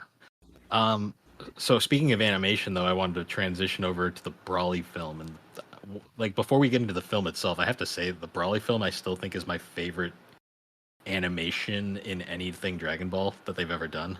Yeah, I would love for them to continue with that style of animation. The way that that's drawn is just like talk about a chef's kiss. Like Mm, that is like one of the best animated movies I've seen, period, when it comes to yeah. anime. So the Brawly movie, I remember when this was announced, the reception for it was very mixed. Not because of the fact that it was a film, like a Dragon Ball film, but more like people, because a lot of people forget the Brawly movies, the original trilogy. Like only one of them is good, and even then, that's debatable. Yeah, even that one is definitely like 20 minutes longer than it needed to be. Yeah, like the first Brawly is okay, other than his motivation being incredibly dumb. Hmm. Um, and then don't even bother with the sequels because they're both shit. Um, Yeah, I but mean, I still watch them. Um, is it weird that I think Second Coming is worse than Bio Brawly? no, I actually agree with you there because I think the character dynamics in the third one, like the Mr. Satan 18 stuff, like following up from that tournament Yeah. where Well, then she's like shaking him down for money, and the whole thing with what's his name, Jaguar. yeah, How he was like, "Oh, Mr. Satan, you were wet in the bed back in summer camp or whatever it was." Like it just yeah, the comedy definitely got me in that movie. Like I watched that movie not for the action. I don't watch that movie for Broly. I watch it for no, 18 and Mr. Satan well, and no, like because the kids. otherwise, Bio Brawly is like it's literally they're fighting a shit demon. Like, that's all that movie is. I did think it was Uh, kind of. I mean, I don't know if it had been introduced in the anime at that point, but I did think it was kind of stupid that Goten and Trunks didn't fuse. yeah. Well, that movie's before that was before Fusion Reborn, so I don't think the fusion was really a thing yet. Yeah, well, I'm not sure how far along the manga was at that point. True, true. Um, but yeah, going back to Brawly the movie, I remember because like a lot of people thought they just wrote out Brawly and just gave his thing to Caulifla, I think is her name, or is it?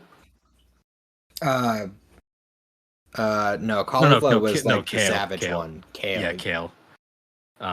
They just kind of gave Brawly's like shtick to Kale, which some people didn't like. I thought it was kind of funny, like a little like Easter egg for people who know. But Yeah, before they even decided to do that movie, like that was like a fun. I feel like that was kind of like a testing ground for them. Like they were like, do we want to pursue something Broly like? And they were like, well, let's just make this character that's similar and see how people react to it.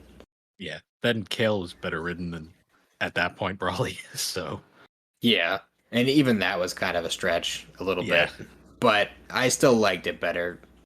Um, and I didn't but have a problem with it. Honestly, female Super Saiyans is something I've been wanting for a very long time. So just the fact that we got two of them when it yeah, finally happened, like I'm okay with that.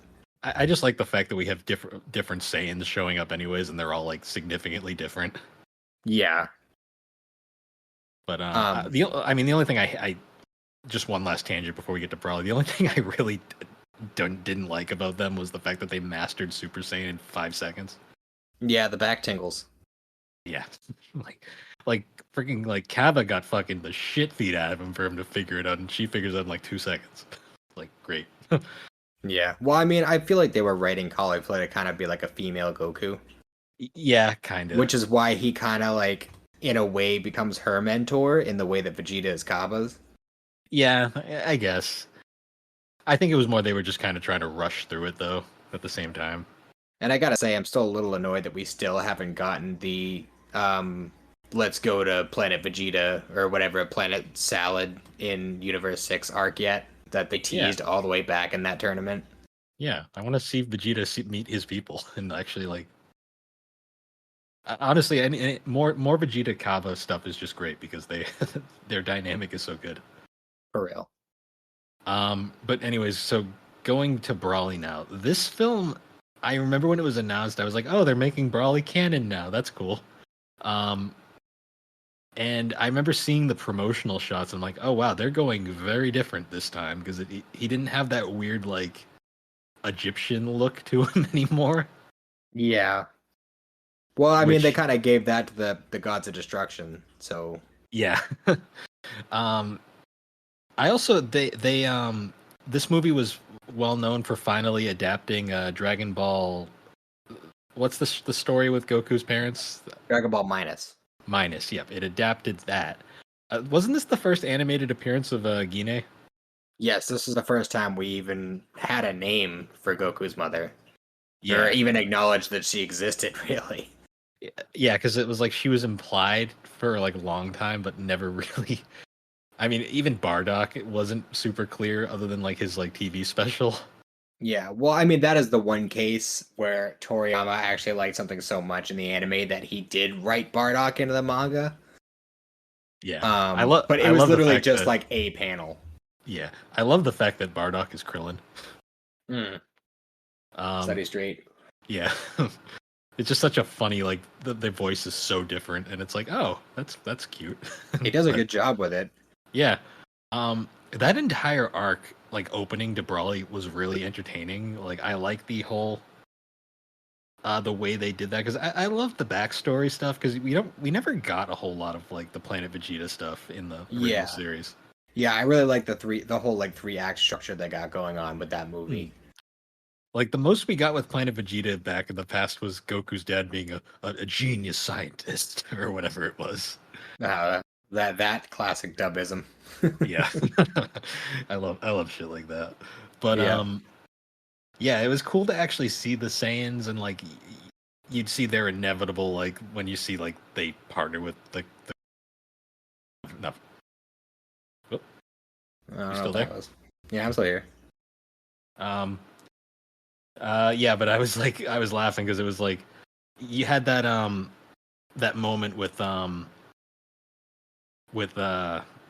where you see like they're teaming up with like the Frieza Force, and you're like, oh no, this is the end for them. Yeah. Although it's kind of funny because back in like Battle of Gods, it implied that Beerus would have annihilated them eventually, anyways. True. I mean, he pretty much just saved Beerus a trip when Frieza went and Yeah. decided to destroy them. But I just love the um, the whole like cinematic version of that story. Um, and I do kind of like. I mean, as much as I like the original Bardock story, I am kind of glad that they cut out the whole psychic I can see the future thing. Hmm. Yeah, it was honestly like the film is interesting because like you get all that character in the first part, which is arguably probably the most developed part of this film because then we cut to the more modern stuff and honestly the majority of this film is just one fight scene. Um, but it's a very good fight scene. Yeah. Well, I mean, they definitely did the 3 act structure in a very little literal way. Like the Hmm. first half hour of the movie is like all in the past. It shows, the kids with their parents and, how they each survive the destruction of the planet and all that. And We then also get a scene of young Raditz, Nappa, and Vegeta, which was interesting. yeah, I liked that a lot. That was really cool. We got Nappa with hair. It was That cool was just seeing Raditz again. yeah. It's like oh, he remembered him. Um Trying to think. But yeah, and the second act, the second half hour of the movie, kind of focused on just getting to know Broly as an adult and kind of just showing Hmm. what Goku and Vegeta were doing on the planet, Also, Beerus wants nothing to do with this plot. which I thought was great. They just kind of passed off, brought them to Yeah, him, and just it's like you don't want to do anything. Okay, babysitter. Thank you. yeah, it was pretty great. That And I was love that, fun. like, he just kind of hung out with the baby the whole time, and it was just totally fine. Like, he acted all Yeah. mad about it at first, but it was no big deal. See, it's obvious that Beerus clearly likes Bulma, so he's just okay with it. He's like, whatever. Yeah, well, as we found out in Superhero, he has a type. Yes, he does. Actually, speaking of that, though, we're moving over to the new characters that this movie introduces. Sheila and what's the guy's name? I forget his name Lemo. already. Levo. Yeah, those two are great. I love Yes, those. I love, like, the old grizzled Frieza soldier who's just been in it for so long that he's all, like, jaded and stuff. Like, Yeah, and he's not like a dick. He's just kind of like, yeah, I'm here, whatever. yeah, well, it was a way to, like, kind of humanize the Frieza Force. Mm, Like, you yeah, always just kind of look at them as just like, oh, they're the stormtroopers of this show. But it really kind of gave them more humanity, for lack of a better term, them not being human at all. But yeah. I also like the whole aspect of like the only reason so Frieza's basically at this point he knows he can't take over the Earth right now because he knows Goku will just wipe him out. So he's kind of just plotting in the background, but his entire reasoning for wanting the Dragon Balls is just to be slightly taller, but not too tall because that would be too obvious. yes, and I love the way that mirrors what Bulma's been using them for, Yeah, to make herself look younger, but not too young. because then it wouldn't look natural. Yeah, like that was a funny like they've on it. Frieza's gotten more development in Super than I expected he would have. And he will get more too once you get a Yes, little bit more into it. But I found that fun though. One thing I really like about this film though is they massively fixed Broly's biggest weakness in the original film, and that was his motive. yes, he became a way more sympathetic character. He really became a tragic character. He just became a good character basically in general. Yeah. Because everyone knows in the original Brawly film, Brawly's entire motivation for hating Goku was he cried too much when they were babies, and that's why he hates him. Like this really weird PTSD shit that was like this is lame, like on so many levels. Yeah, it was so weird, and especially like the scene in the original movie where Paragus realizes he's just like, oh my god, they were born on the same day. It's just like, so what Yeah. does that have to do with anything? And then in this one though, he doesn't hate Goku. He hates Vegeta, but it's not even really Vegeta. It's more just like the basically it's because of his Paragus is kind of like implanted that thought of like hating like the Vegeta family, but in reality the reason he goes crazy is because his dad gets murdered by Yeah, I mean, Frieza. he's pretty much just brainwashing him the whole time. Yeah, because literally like up to that point like Brawly like literally his entire character he's basically just a feral child living on the planet, and he doesn't really know much about the world other than he's really strong for whatever reason. Yeah, I it's also just really got to say I like his redesign in this movie. yes, and I love the whole story about why he wears the. I mean, I guess you could call it like I don't even know what you would call it, but it's an ear. How he wears the ear. He's basically got a. It's like he's got his sweatshirt tied around his waist, basically. Yeah, Um, it is kind of tragic though. It's like his one friend he had on the planet, and then after it got the friendship got like basically destroyed by his father. He kept the keepsake. yeah. Well, it's okay because he's got new friends now. So Yeah. Um, Going into it though, like the actual fight itself, the Brawly fight is fucking epic. oh yeah, and especially the way that the music pairs with it, and like, did you see it in theaters? I did not, unfortunately. I missed because that was what year did that one come out? It was It was we got it early 2019. But so it came out officially in Japan at in December of 2018. okay. I remember because I didn't see it until it was during the pandemic because that's when the Blu-ray came out because I had Mhm. missed it in theaters because I think so I um early 2019 I think I was still on night shift at the time, so I just don't think I could ever like really work out the times. Yeah. I think that's what happened with the Brawley film. Hmm. Um but yeah, like the actual fight, like the choreography for this fight is great, but there's also like one of my favorite parts is when Goku and also like this film confirms that Vegeta can finally go God. Yes, which was definitely a long awaited thing, especially since they did it so early in the manga. Yeah. What I find funny about Vegeta going Super Saiyan God though is it's like realistically like that's not even really his strongest form. He just did it for the hell of it, I guess. Yeah, he was just leveling up as he needed to. The Super Saiyan God form is such a weird thing at this point because like they have blue and blue is just better in every way, but they occasionally will just use the regular God form for no reason other than Well, I think that the main concept is that blue just eats up a shit ton of stamina, which kind of like they kind of just ignore that the tournament of power because they blatantly say, "Hey, don't use blue too much; it uses too much stamina." But they turn it on and off like constantly in that tournament, which is really weird. yeah, But I think that the general like canon, so to speak, reason is because the god form uses less stamina.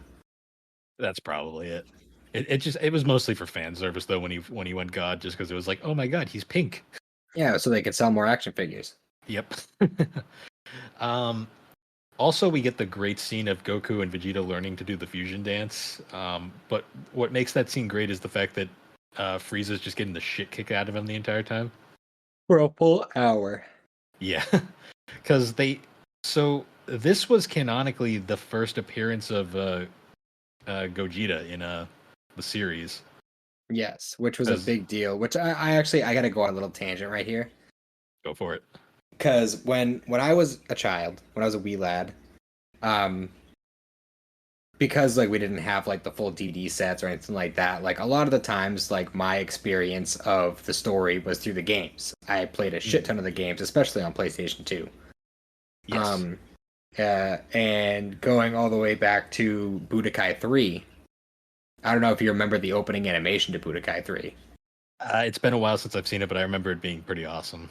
Well, Budokai 3 was the one where they decided to throw Broly into the game. Yep. Yep. I And remember this. in the animation, like the little opening song animation for Budokai 3, um, at the end of it, they did Goku and Vegeta fusing into Gogeta and Gogeta fighting Broly. Yep. Oh, I remember And, that now.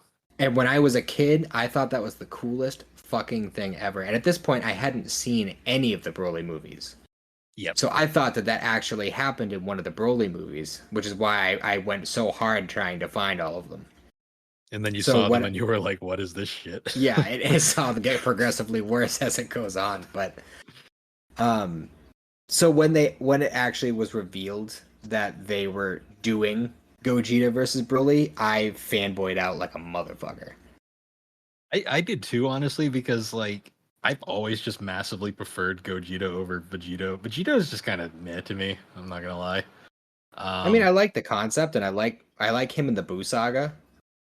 yeah, I mean, and I did enjoy in the Goku Black when they brought him back and went blue with him, which was kind of cool. But from a design standpoint, it's funny because like I think like Vegito has more Vegeta-esque characteristics than Gogeta does. That makes sense. Um, that and I just preferred Gogeta just because Fusion Reborn is just that scene in Fusion Reborn is fucking epic, and I always love that movie for it. Yes, and that's But one thing that I'll say is the American music for the scene where he fuses into Gogeta, like that little like riff that they do there with the music was just so perfect with the scene. I love it. and we'll probably bring this up later because it's become kind of overdone. But I didn't mind them replaying with the whole joke about them screwing up the dance. I didn't mind it then.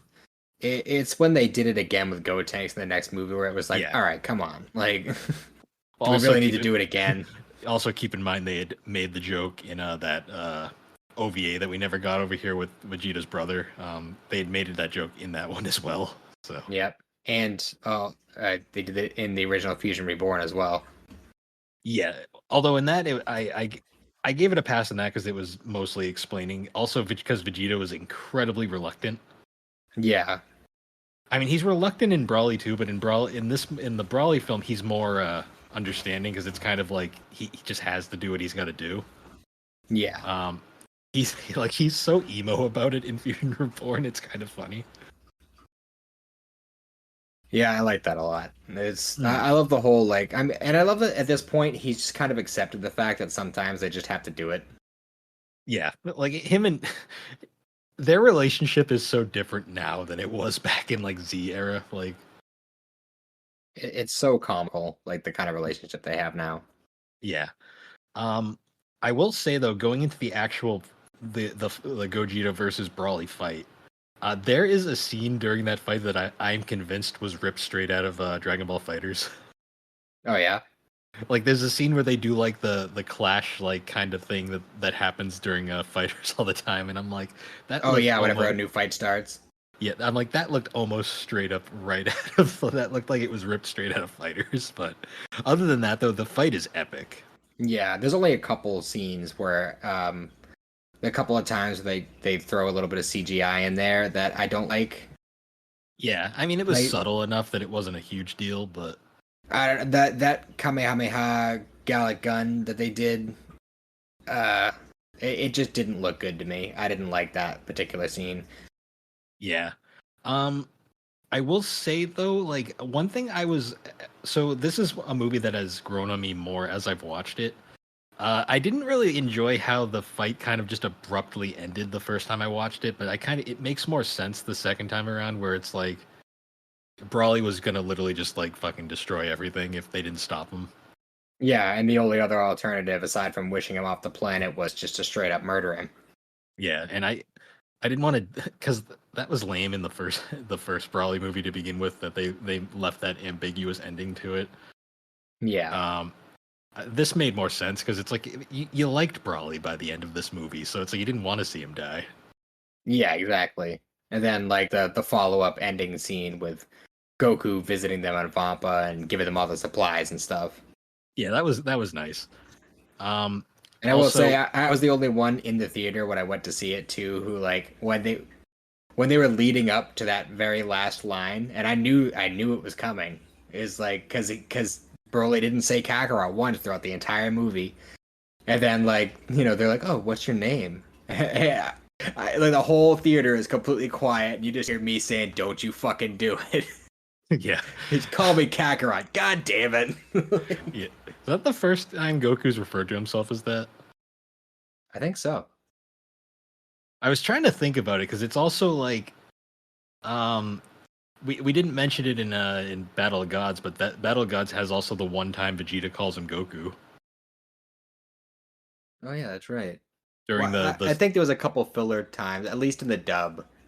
There was a couple points in Z where he calls him Goku, but it's very, very few and far between. Yeah, I know in Battle of Gods, the scene where Goku, you think he's about to lose the fight against Beerus, and like he gets the flash, he gets like kind of like the image of all his friends in his head. Vegeta's there, and he says Goku, so it's like one of the few times he canonically calls him Goku. Mm.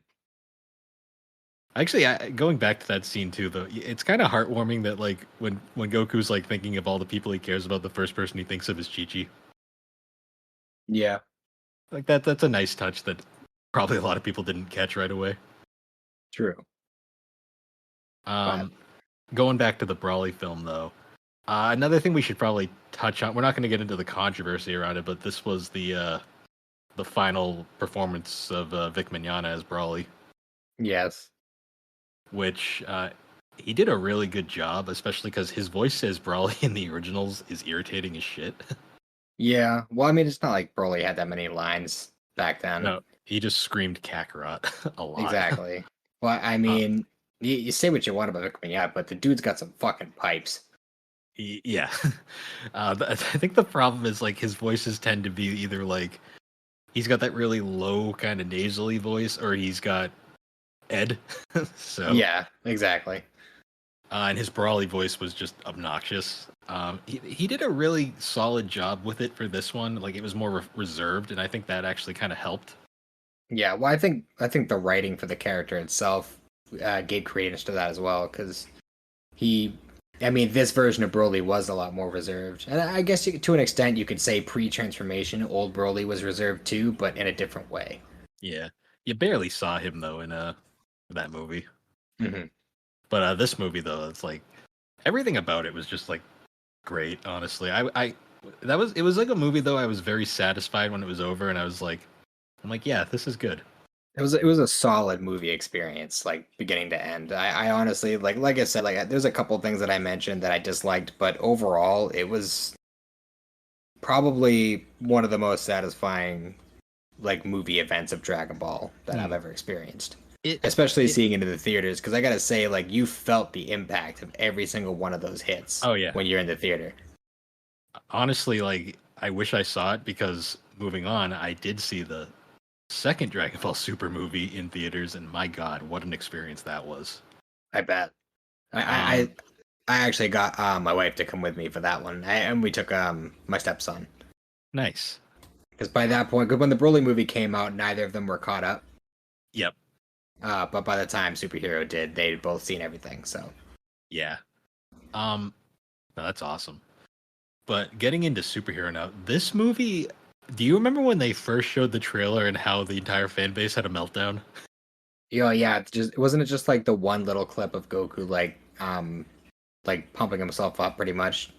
Yeah, and it was in CG, and everyone lost their mind. Yeah, I mean, I'm not the crazy like I wasn't crazy about the whole concept of being full CG either, but I will say that is like the only full CG animated movie that I really liked. Yeah, they honestly they did a really good job with it to the point where like it looks almost like really smooth animation at times. Like, I mean, there's a few moments like where the CG looks pretty bad. Like, there's a scene where uh, Goku and Vegeta are like on Beerus's planet, and like it doesn't look great. I admit. Yeah, Um, but for the most part, it was fine. Honestly, superhero to me is a massive love letter to like longtime fans of the series for sure. because. And I mean, I've said a lot about my opinions on the movie on the first episode of the GNC that I was on. So I won't go on those rants again.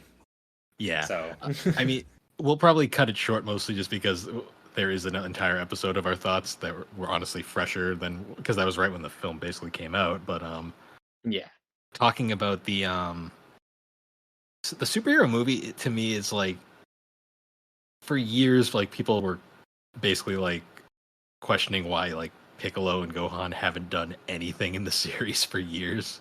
yeah, and I really hope that they take this and they actually, I mean, they gave Gohan a whole new Gohan and Piccolo a whole new Yeah. transformations to kind of catch them up. So if they just get dropped to the side again, then there's just no excuse. If it happens again, I don't want them to ever come back. Yeah. See, my thing with this movie that I love about this movie is the fact that Goku and Vegeta barely are in it.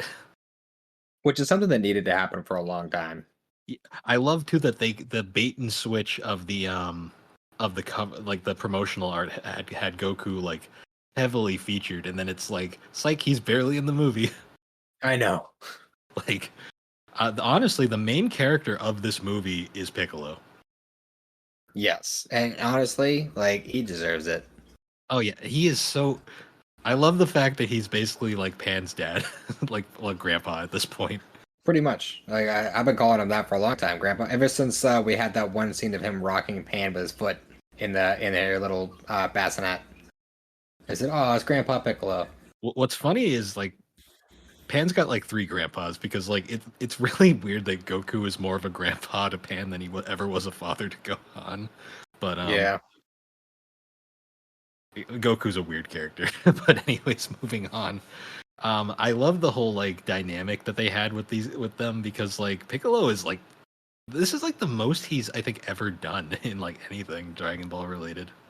At least since the old days. Yeah, like because he He has like definitely took the helm, mm, took the lead in this movie. like he we finally find out he has a house out in the middle of nowhere. In a Um mailbox. yeah, and a phone. The phone was the funniest part to me, honestly. Well, the phone was explained at least, but like, who the fuck is sending him mail? Videl sending him stuffed animals. You know, he's not getting Wi-Fi bills. No. Um that was fun. I like the fact too that like it's implied that Gohan hasn't slacked off on his training, even though he still is typical Gohan, constantly caring more about his schoolwork than fighting. Oh yeah, the Super Say ants. Yeah, yeah. I don't know when he started studying bugs, but Yeah. It's Gohan. Who knows? I was really Um, hoping. I was really hoping though that they were gonna kind of play a little bit with like the Dragon Ball Online stuff. I don't know if you know anything about that.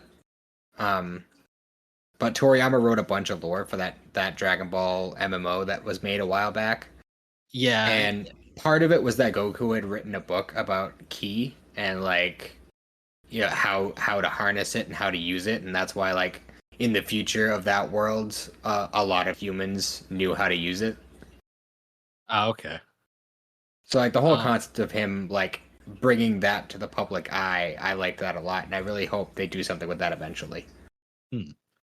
I will say one thing about the superhero that I really like too is the fact that like the trailer, like I didn't really follow the film, like I didn't look at all the details, but like nothing really got massively leaked for this. Uh, I mean, I had a lot of stuff spoiled for me before the movie came out.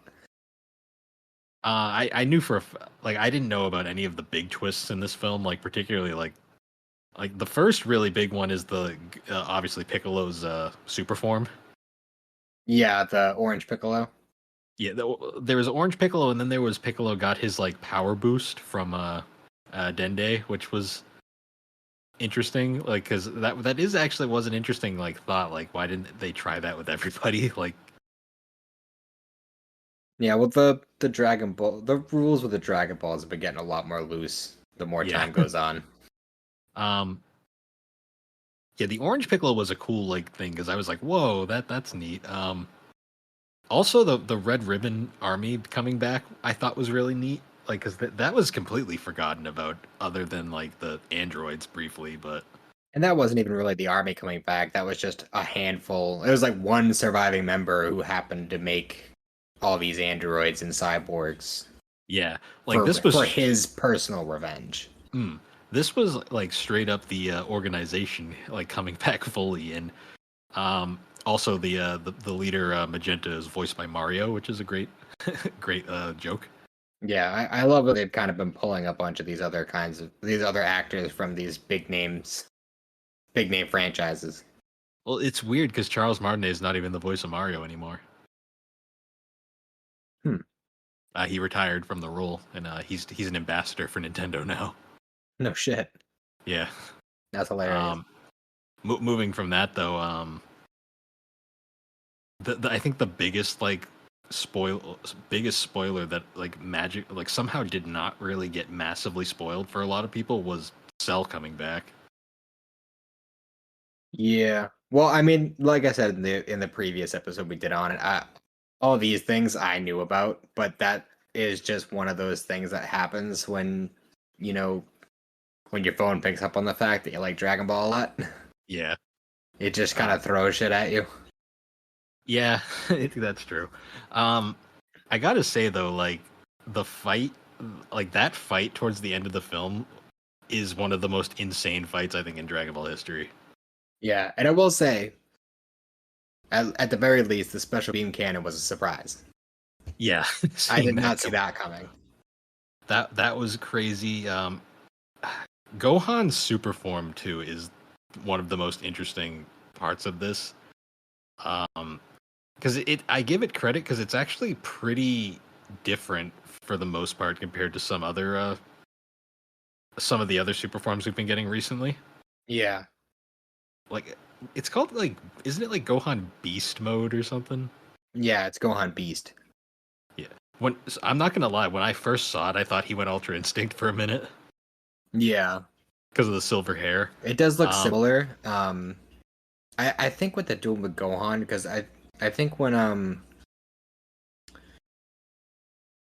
I don't remember exactly. I think it was around the time of Goku Black. Toriyama wanted to do like a form of Super Saiyan with white hair, but hmm, then he had Zamasu who had white hair, so he didn't want to make that too confusing. So he ended up yeah, doing like the weird Trunks thing.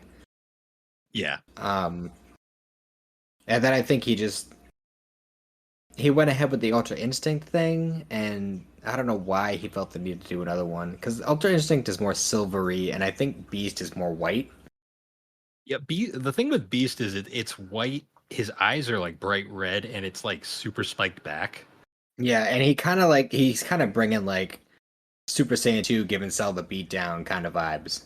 Yeah, like that was actually a great touch too, as they put Gohan back in his classic Piccolo outfit. I did like that a lot too, because that was one of the things that I didn't appreciate the Piccolo look when I was a kid. I always wanted to see him in the orange gi, and now as Mm. an adult, I always want to see him in the purple gi. Well, yeah, because it's like he's wearing the outfit of his master, basically. Exactly. And that's what makes the most sense. I mean, I kind of get why he did like the orange gi in the Buu saga as like a I guess at the time it was kind of like a memorial to his father or a tribute to his father, but Yeah, his general outfit should be the purple one. I kind of wish they'd bring back his Goku's like color scheme he had in the end of Z and briefly in GT, like the blue and yellow outfit. It'll come eventually, probably. Yeah, I I just mean, it's like it gonna because have to eventually once they finally get to that point, which should be true. soon-ish. Because I don't. They haven't said, to my knowledge, when the superhero arc is gonna end in the manga, but I'm gonna go ahead and guess that it's gonna be at chapter 100 because they're only like 2 or 3 chapters away from that, Hmm. and they just got to the point where I think Gamma number 2 was doing his like suicide charge, Yep. so they're close. Um, I'm trying to think. Oh yeah, we also have to mention too, like the whole. While the main plot is going on throughout most of the film, like one of the key things that the joke of the film is that Goku and Vegeta are basically just fucking off on Vegeta's planet, and Pierce. yeah, sorry, Beerus's planet. And the whole reason why they never show up is because Whis' staff gets like a ice cream bucket thrown on top of it, and they don't realize they're calling. Yeah, and at the very end, like Whis like, "Oh, I have a call," and Bulma's just like, "Nah, forget it. We took care of it." Yeah. Oh yeah, Goten and Trunks, they show up. Oh yeah, that's right. And they kind of they're both useless and the most important part of the fight Yeah, at the same because time. they cracked his head, didn't they? Yeah, so they had to do the fuck. So this is actually one thing as much as I hate that they did the fusion fuck up again. One thing I really enjoyed is the fact that they actually just kept them in the fucked up fusion state the entire time. Yeah, it was pretty great. I had to Which, like, well, once we were past the point of no return, and we knew that we weren't gonna see regular adult Go tanks, like, yeah, I just kind of accepted it and enjoyed it for what it was. yeah. Other than I remember the hair rant you had in the GNC episode of why does his hair turn purple? in Yeah, the don't get me fusion. started on that shit. Like at this point, it's just whatever. But And I also, love that. sorry, just gonna go ahead and point out that in the little teaser trailer we had for Daima, Trunks' hair is purple again. Ugh, stop it. Like, but it's funny to me that I like that they just kind of kept it like they just kept him in the fat form, and then they just basically abused the shit out of him throughout the fight. Yeah, I will say in the manga retelling, they do kind of expand a little bit. Like they do a little bit like a mini prequel arc, and Hmm. when Goten and Trunks show up, they're kind of doing a Saiyaman thing. Like they have their own like little Saiyaman thing going on. Yep. So they actually have like their own Seiya suits now. Oh, okay. That's fun. Speaking of Goten and Trunks, I enjoyed the fact too that they got Robert McCollum back as Goten's voice. Yeah, I was really hoping that they were gonna do that, Well, because he hadn't been the voice since GT. Now that I think about which it. was quite a while ago. It was Yeah. almost 20 years ago. It was funny because when he first appeared, I heard the voice and I'm like that sounds familiar, and then it hit me. I'm like, oh, that was his GT voice. Like they brought him back. That's cool. I had like a Um, similar thing. Like I was thinking to myself, like, wow, his voice is so familiar, and it just didn't even dawn on me that it's actual adult Goten voice.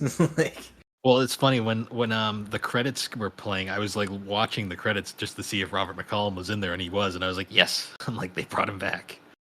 now we Um, just need him to start macking on girls.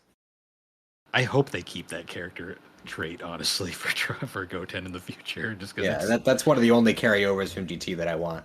yeah. Then bring Super Saiyan 4 back randomly, even I though mean, it's kind they of kind of did that with Broly because that's kind of his deal. Is like when his eyes go like yellow, that's supposed to be like him kind of harnessing the great ape form without actually true. transforming, True. which is basically what Super Saiyan 4 is. So Yeah, I think it's kind of like Super Saiyan 4 is just cool in terms of design, but like at this point it's useless. So I mean, you'll see it in Heroes and you'll see it in the games. yeah, That's probably the best we're ever gonna get with Super Saiyan 4. yeah, unfortunately. Um, I guess to wrap this up, because like I said, like we said earlier, if you want to get our full takes on the superhero film, you can go check out the GNC episode. Um, but I will say though, my favorite part about this film is the ending where Vegeta finally wins. Yes, and Broly is moved to tears, Yeah, Broly is moved to tears. Oh, and then Beerus lets Limo stay because he's a good chef. and Chilai because you know he's got a type. Yeah. Oh man. And that's pretty much it Dragon Ball wise, other than like Daima, but that's not out yet, so we'll It's not probably touch out, and we only have like the one little teaser trailer. But just a quick little touch up. Is there anything in particular that you're hoping to see out of it? Daima not really. I'm just hoping it's a good show. Um I'm hoping that they don't play up the kid gimmick. I'm hoping it's more they're chibi and they're not kids inherently, because that's going to lead to some really weird shit because of how many characters are there. Um, True. But I like the whole concept of it. Like, I'm okay with them being kids, especially with Toriyama at the helm, because whatever he's doing with it, I'm sure it'll be good. I'm okay with Um, it mostly because they're all kids, so we're not going to get that weird kid Goku with his adult children and wife. Like that just is weird to me. I will say the return of classic Trolleyama finally aging up Goten and Trunks only to turn them into babies. Yeah, like God damn it. uh, Um, sorry, Robert McCollum, you're already fired. yeah, Like, you're back on the shelf, buddy. yeah, we'll see you in like 20 years. Yeah, I Um, will say I like the concept of Supreme Kai kind of being like the sidekick for Goku. yeah, I'm still not really sure. I'm still not sure what I think about this film, like the series. Like I'm still questioning whether it's even going to be canon or if it's completely an alternate universe thing. I think it's just going to be another GT like side story alternate universe kind of thing. Yeah, I hope so because it's gonna be trying to put this in the main canon is gonna be fucking weird. Like, oh yeah, they remember that time we all got turned into kids for like no reason. Like, Yeah, that was weird. yeah, But there is a lot of theories running around right now that it's actually going to be like the villain is going to be a Makaioshin, oh okay, which if you don't know what that is, or to anyone listening who doesn't know what that is, Toriyama said in an interview many years ago at this point that if you remember back in Z when Deborah is introduced and they vaguely mention that there is a whole demon plane on the opposite side of the mortal world. hmm Um, and Makaioshins are Supreme Kais of that demon plane, so they're basically just evil Supreme Kais. And there is speculation that that is the main villainous force behind this. yeah. And that's probably a little bit more likely because they're making Supreme Kai such a big part of the series. So we'll see Mm. what happens with that when it comes out. My only hope is that if Daima does well enough, which I'm sure it will because it's Dragon Ball and people love that stuff. I'm just really hoping that they finally adapt the rest of Super. Yeah, well, I'm sure part of the reason why they're doing Daima is just to give the manga more time to make more material for them to work with. True.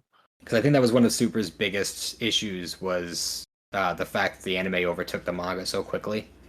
Yeah. I mean, that's why they did like 12 episodes of filler in the middle there. Yeah, but either way, I am very optimistic about this. I'm definitely gonna watch it day one. Yeah, me too, for Day sure. one, the dub shows up. I probably won't watch the sub that first day, but I watched Super subbed. I have no problem doing that. I don't know. I can't do the old lady Goku. It Dragon doesn't Ball work. is the one case where I am perfectly okay with watching subs for new stuff before the dub comes out. Mm. See, I'm Um, like the opposite. Like Dragon Ball's the one thing I have to watch dubbed. I can understand that, and I'm one of those people who just says like what you like. If you want to watch sub, watch sub. If Oh you want to yeah, watch dub, watch dub. It doesn't matter to me. I don't care what people Um, do. I have my personal feelings. yeah, but I appreciate both aspects of it, and while I haven't done it yet, I do eventually intend to watch the whole series sub to the whole franchise, I should say. Yeah, I haven't done it yet, but it's gonna happen someday. yeah, Maybe when I'm uh, retired. yeah, yeah. When we can just get away with doing nothing all day, Yeah. if we ever get to retire. Yeah, well, we'll see what Uh, happens with that. yep. But yeah, I figure this is a good place to wrap it up. We've gone over 3 hours talking about Dragon Ball. Yeah, that's kind of expected when I'm involved. Yeah. Honestly, we could have probably gone farther if we actually went on a full-on deep dive, but Yeah, we'll save that for when we do individual episodes for each series. yeah, because I on GT, I'm not GT. GNC, we're probably gonna do Dragon Ball retrospectives at some point when Alex finally watches them all, and I'm sure those will be. We'll have to break that up into multiple episodes because there's Yeah. no way we'd be able to get it all in our 2 hour time limit. So And based on the way she's been watching it, we're probably gonna end up doing them in reverse. honestly, yeah, but then we're probably gonna do a super retrospective before anything. Which is kind of silly. Yeah, but But Alex loves hey, that show. I mean, like I said, like what you like. But it is a little bit upsetting that she hasn't watched any of the other stuff yet. Yeah, I mean, she's got to watch One Piece 5 more times. Exactly. The One Piece retrospective is going to be hilarious because it's going to be literally Alex you and Jared talking about One Piece and me producing in the background, not saying anything. Just sitting in the corner being like, Yep. All right. Well, I guess we should wrap this up now.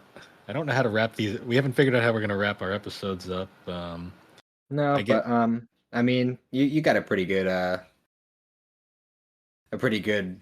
rehearsed thing that you've been doing for a while. Yeah, I guess because this is the first episode, and we're not sure if this is going to be weekly right away or it's going to be kind of when we get them done. I'm thinking Monday is going to be our day to release Geek Addicts. It's going to be basically it's a side project of GNC. We're going to release it in the GNC feed, and you can find more. There's going to be more information on it posted in the Discord server at some point. So, but yeah, once again though, guys, thanks for watching. You can find all of our podcast information at linktree/thebarbergames, and if you want to join the Discord server, it is open to everybody. And I guess until next time, guys, we will see you all later. Have a good one.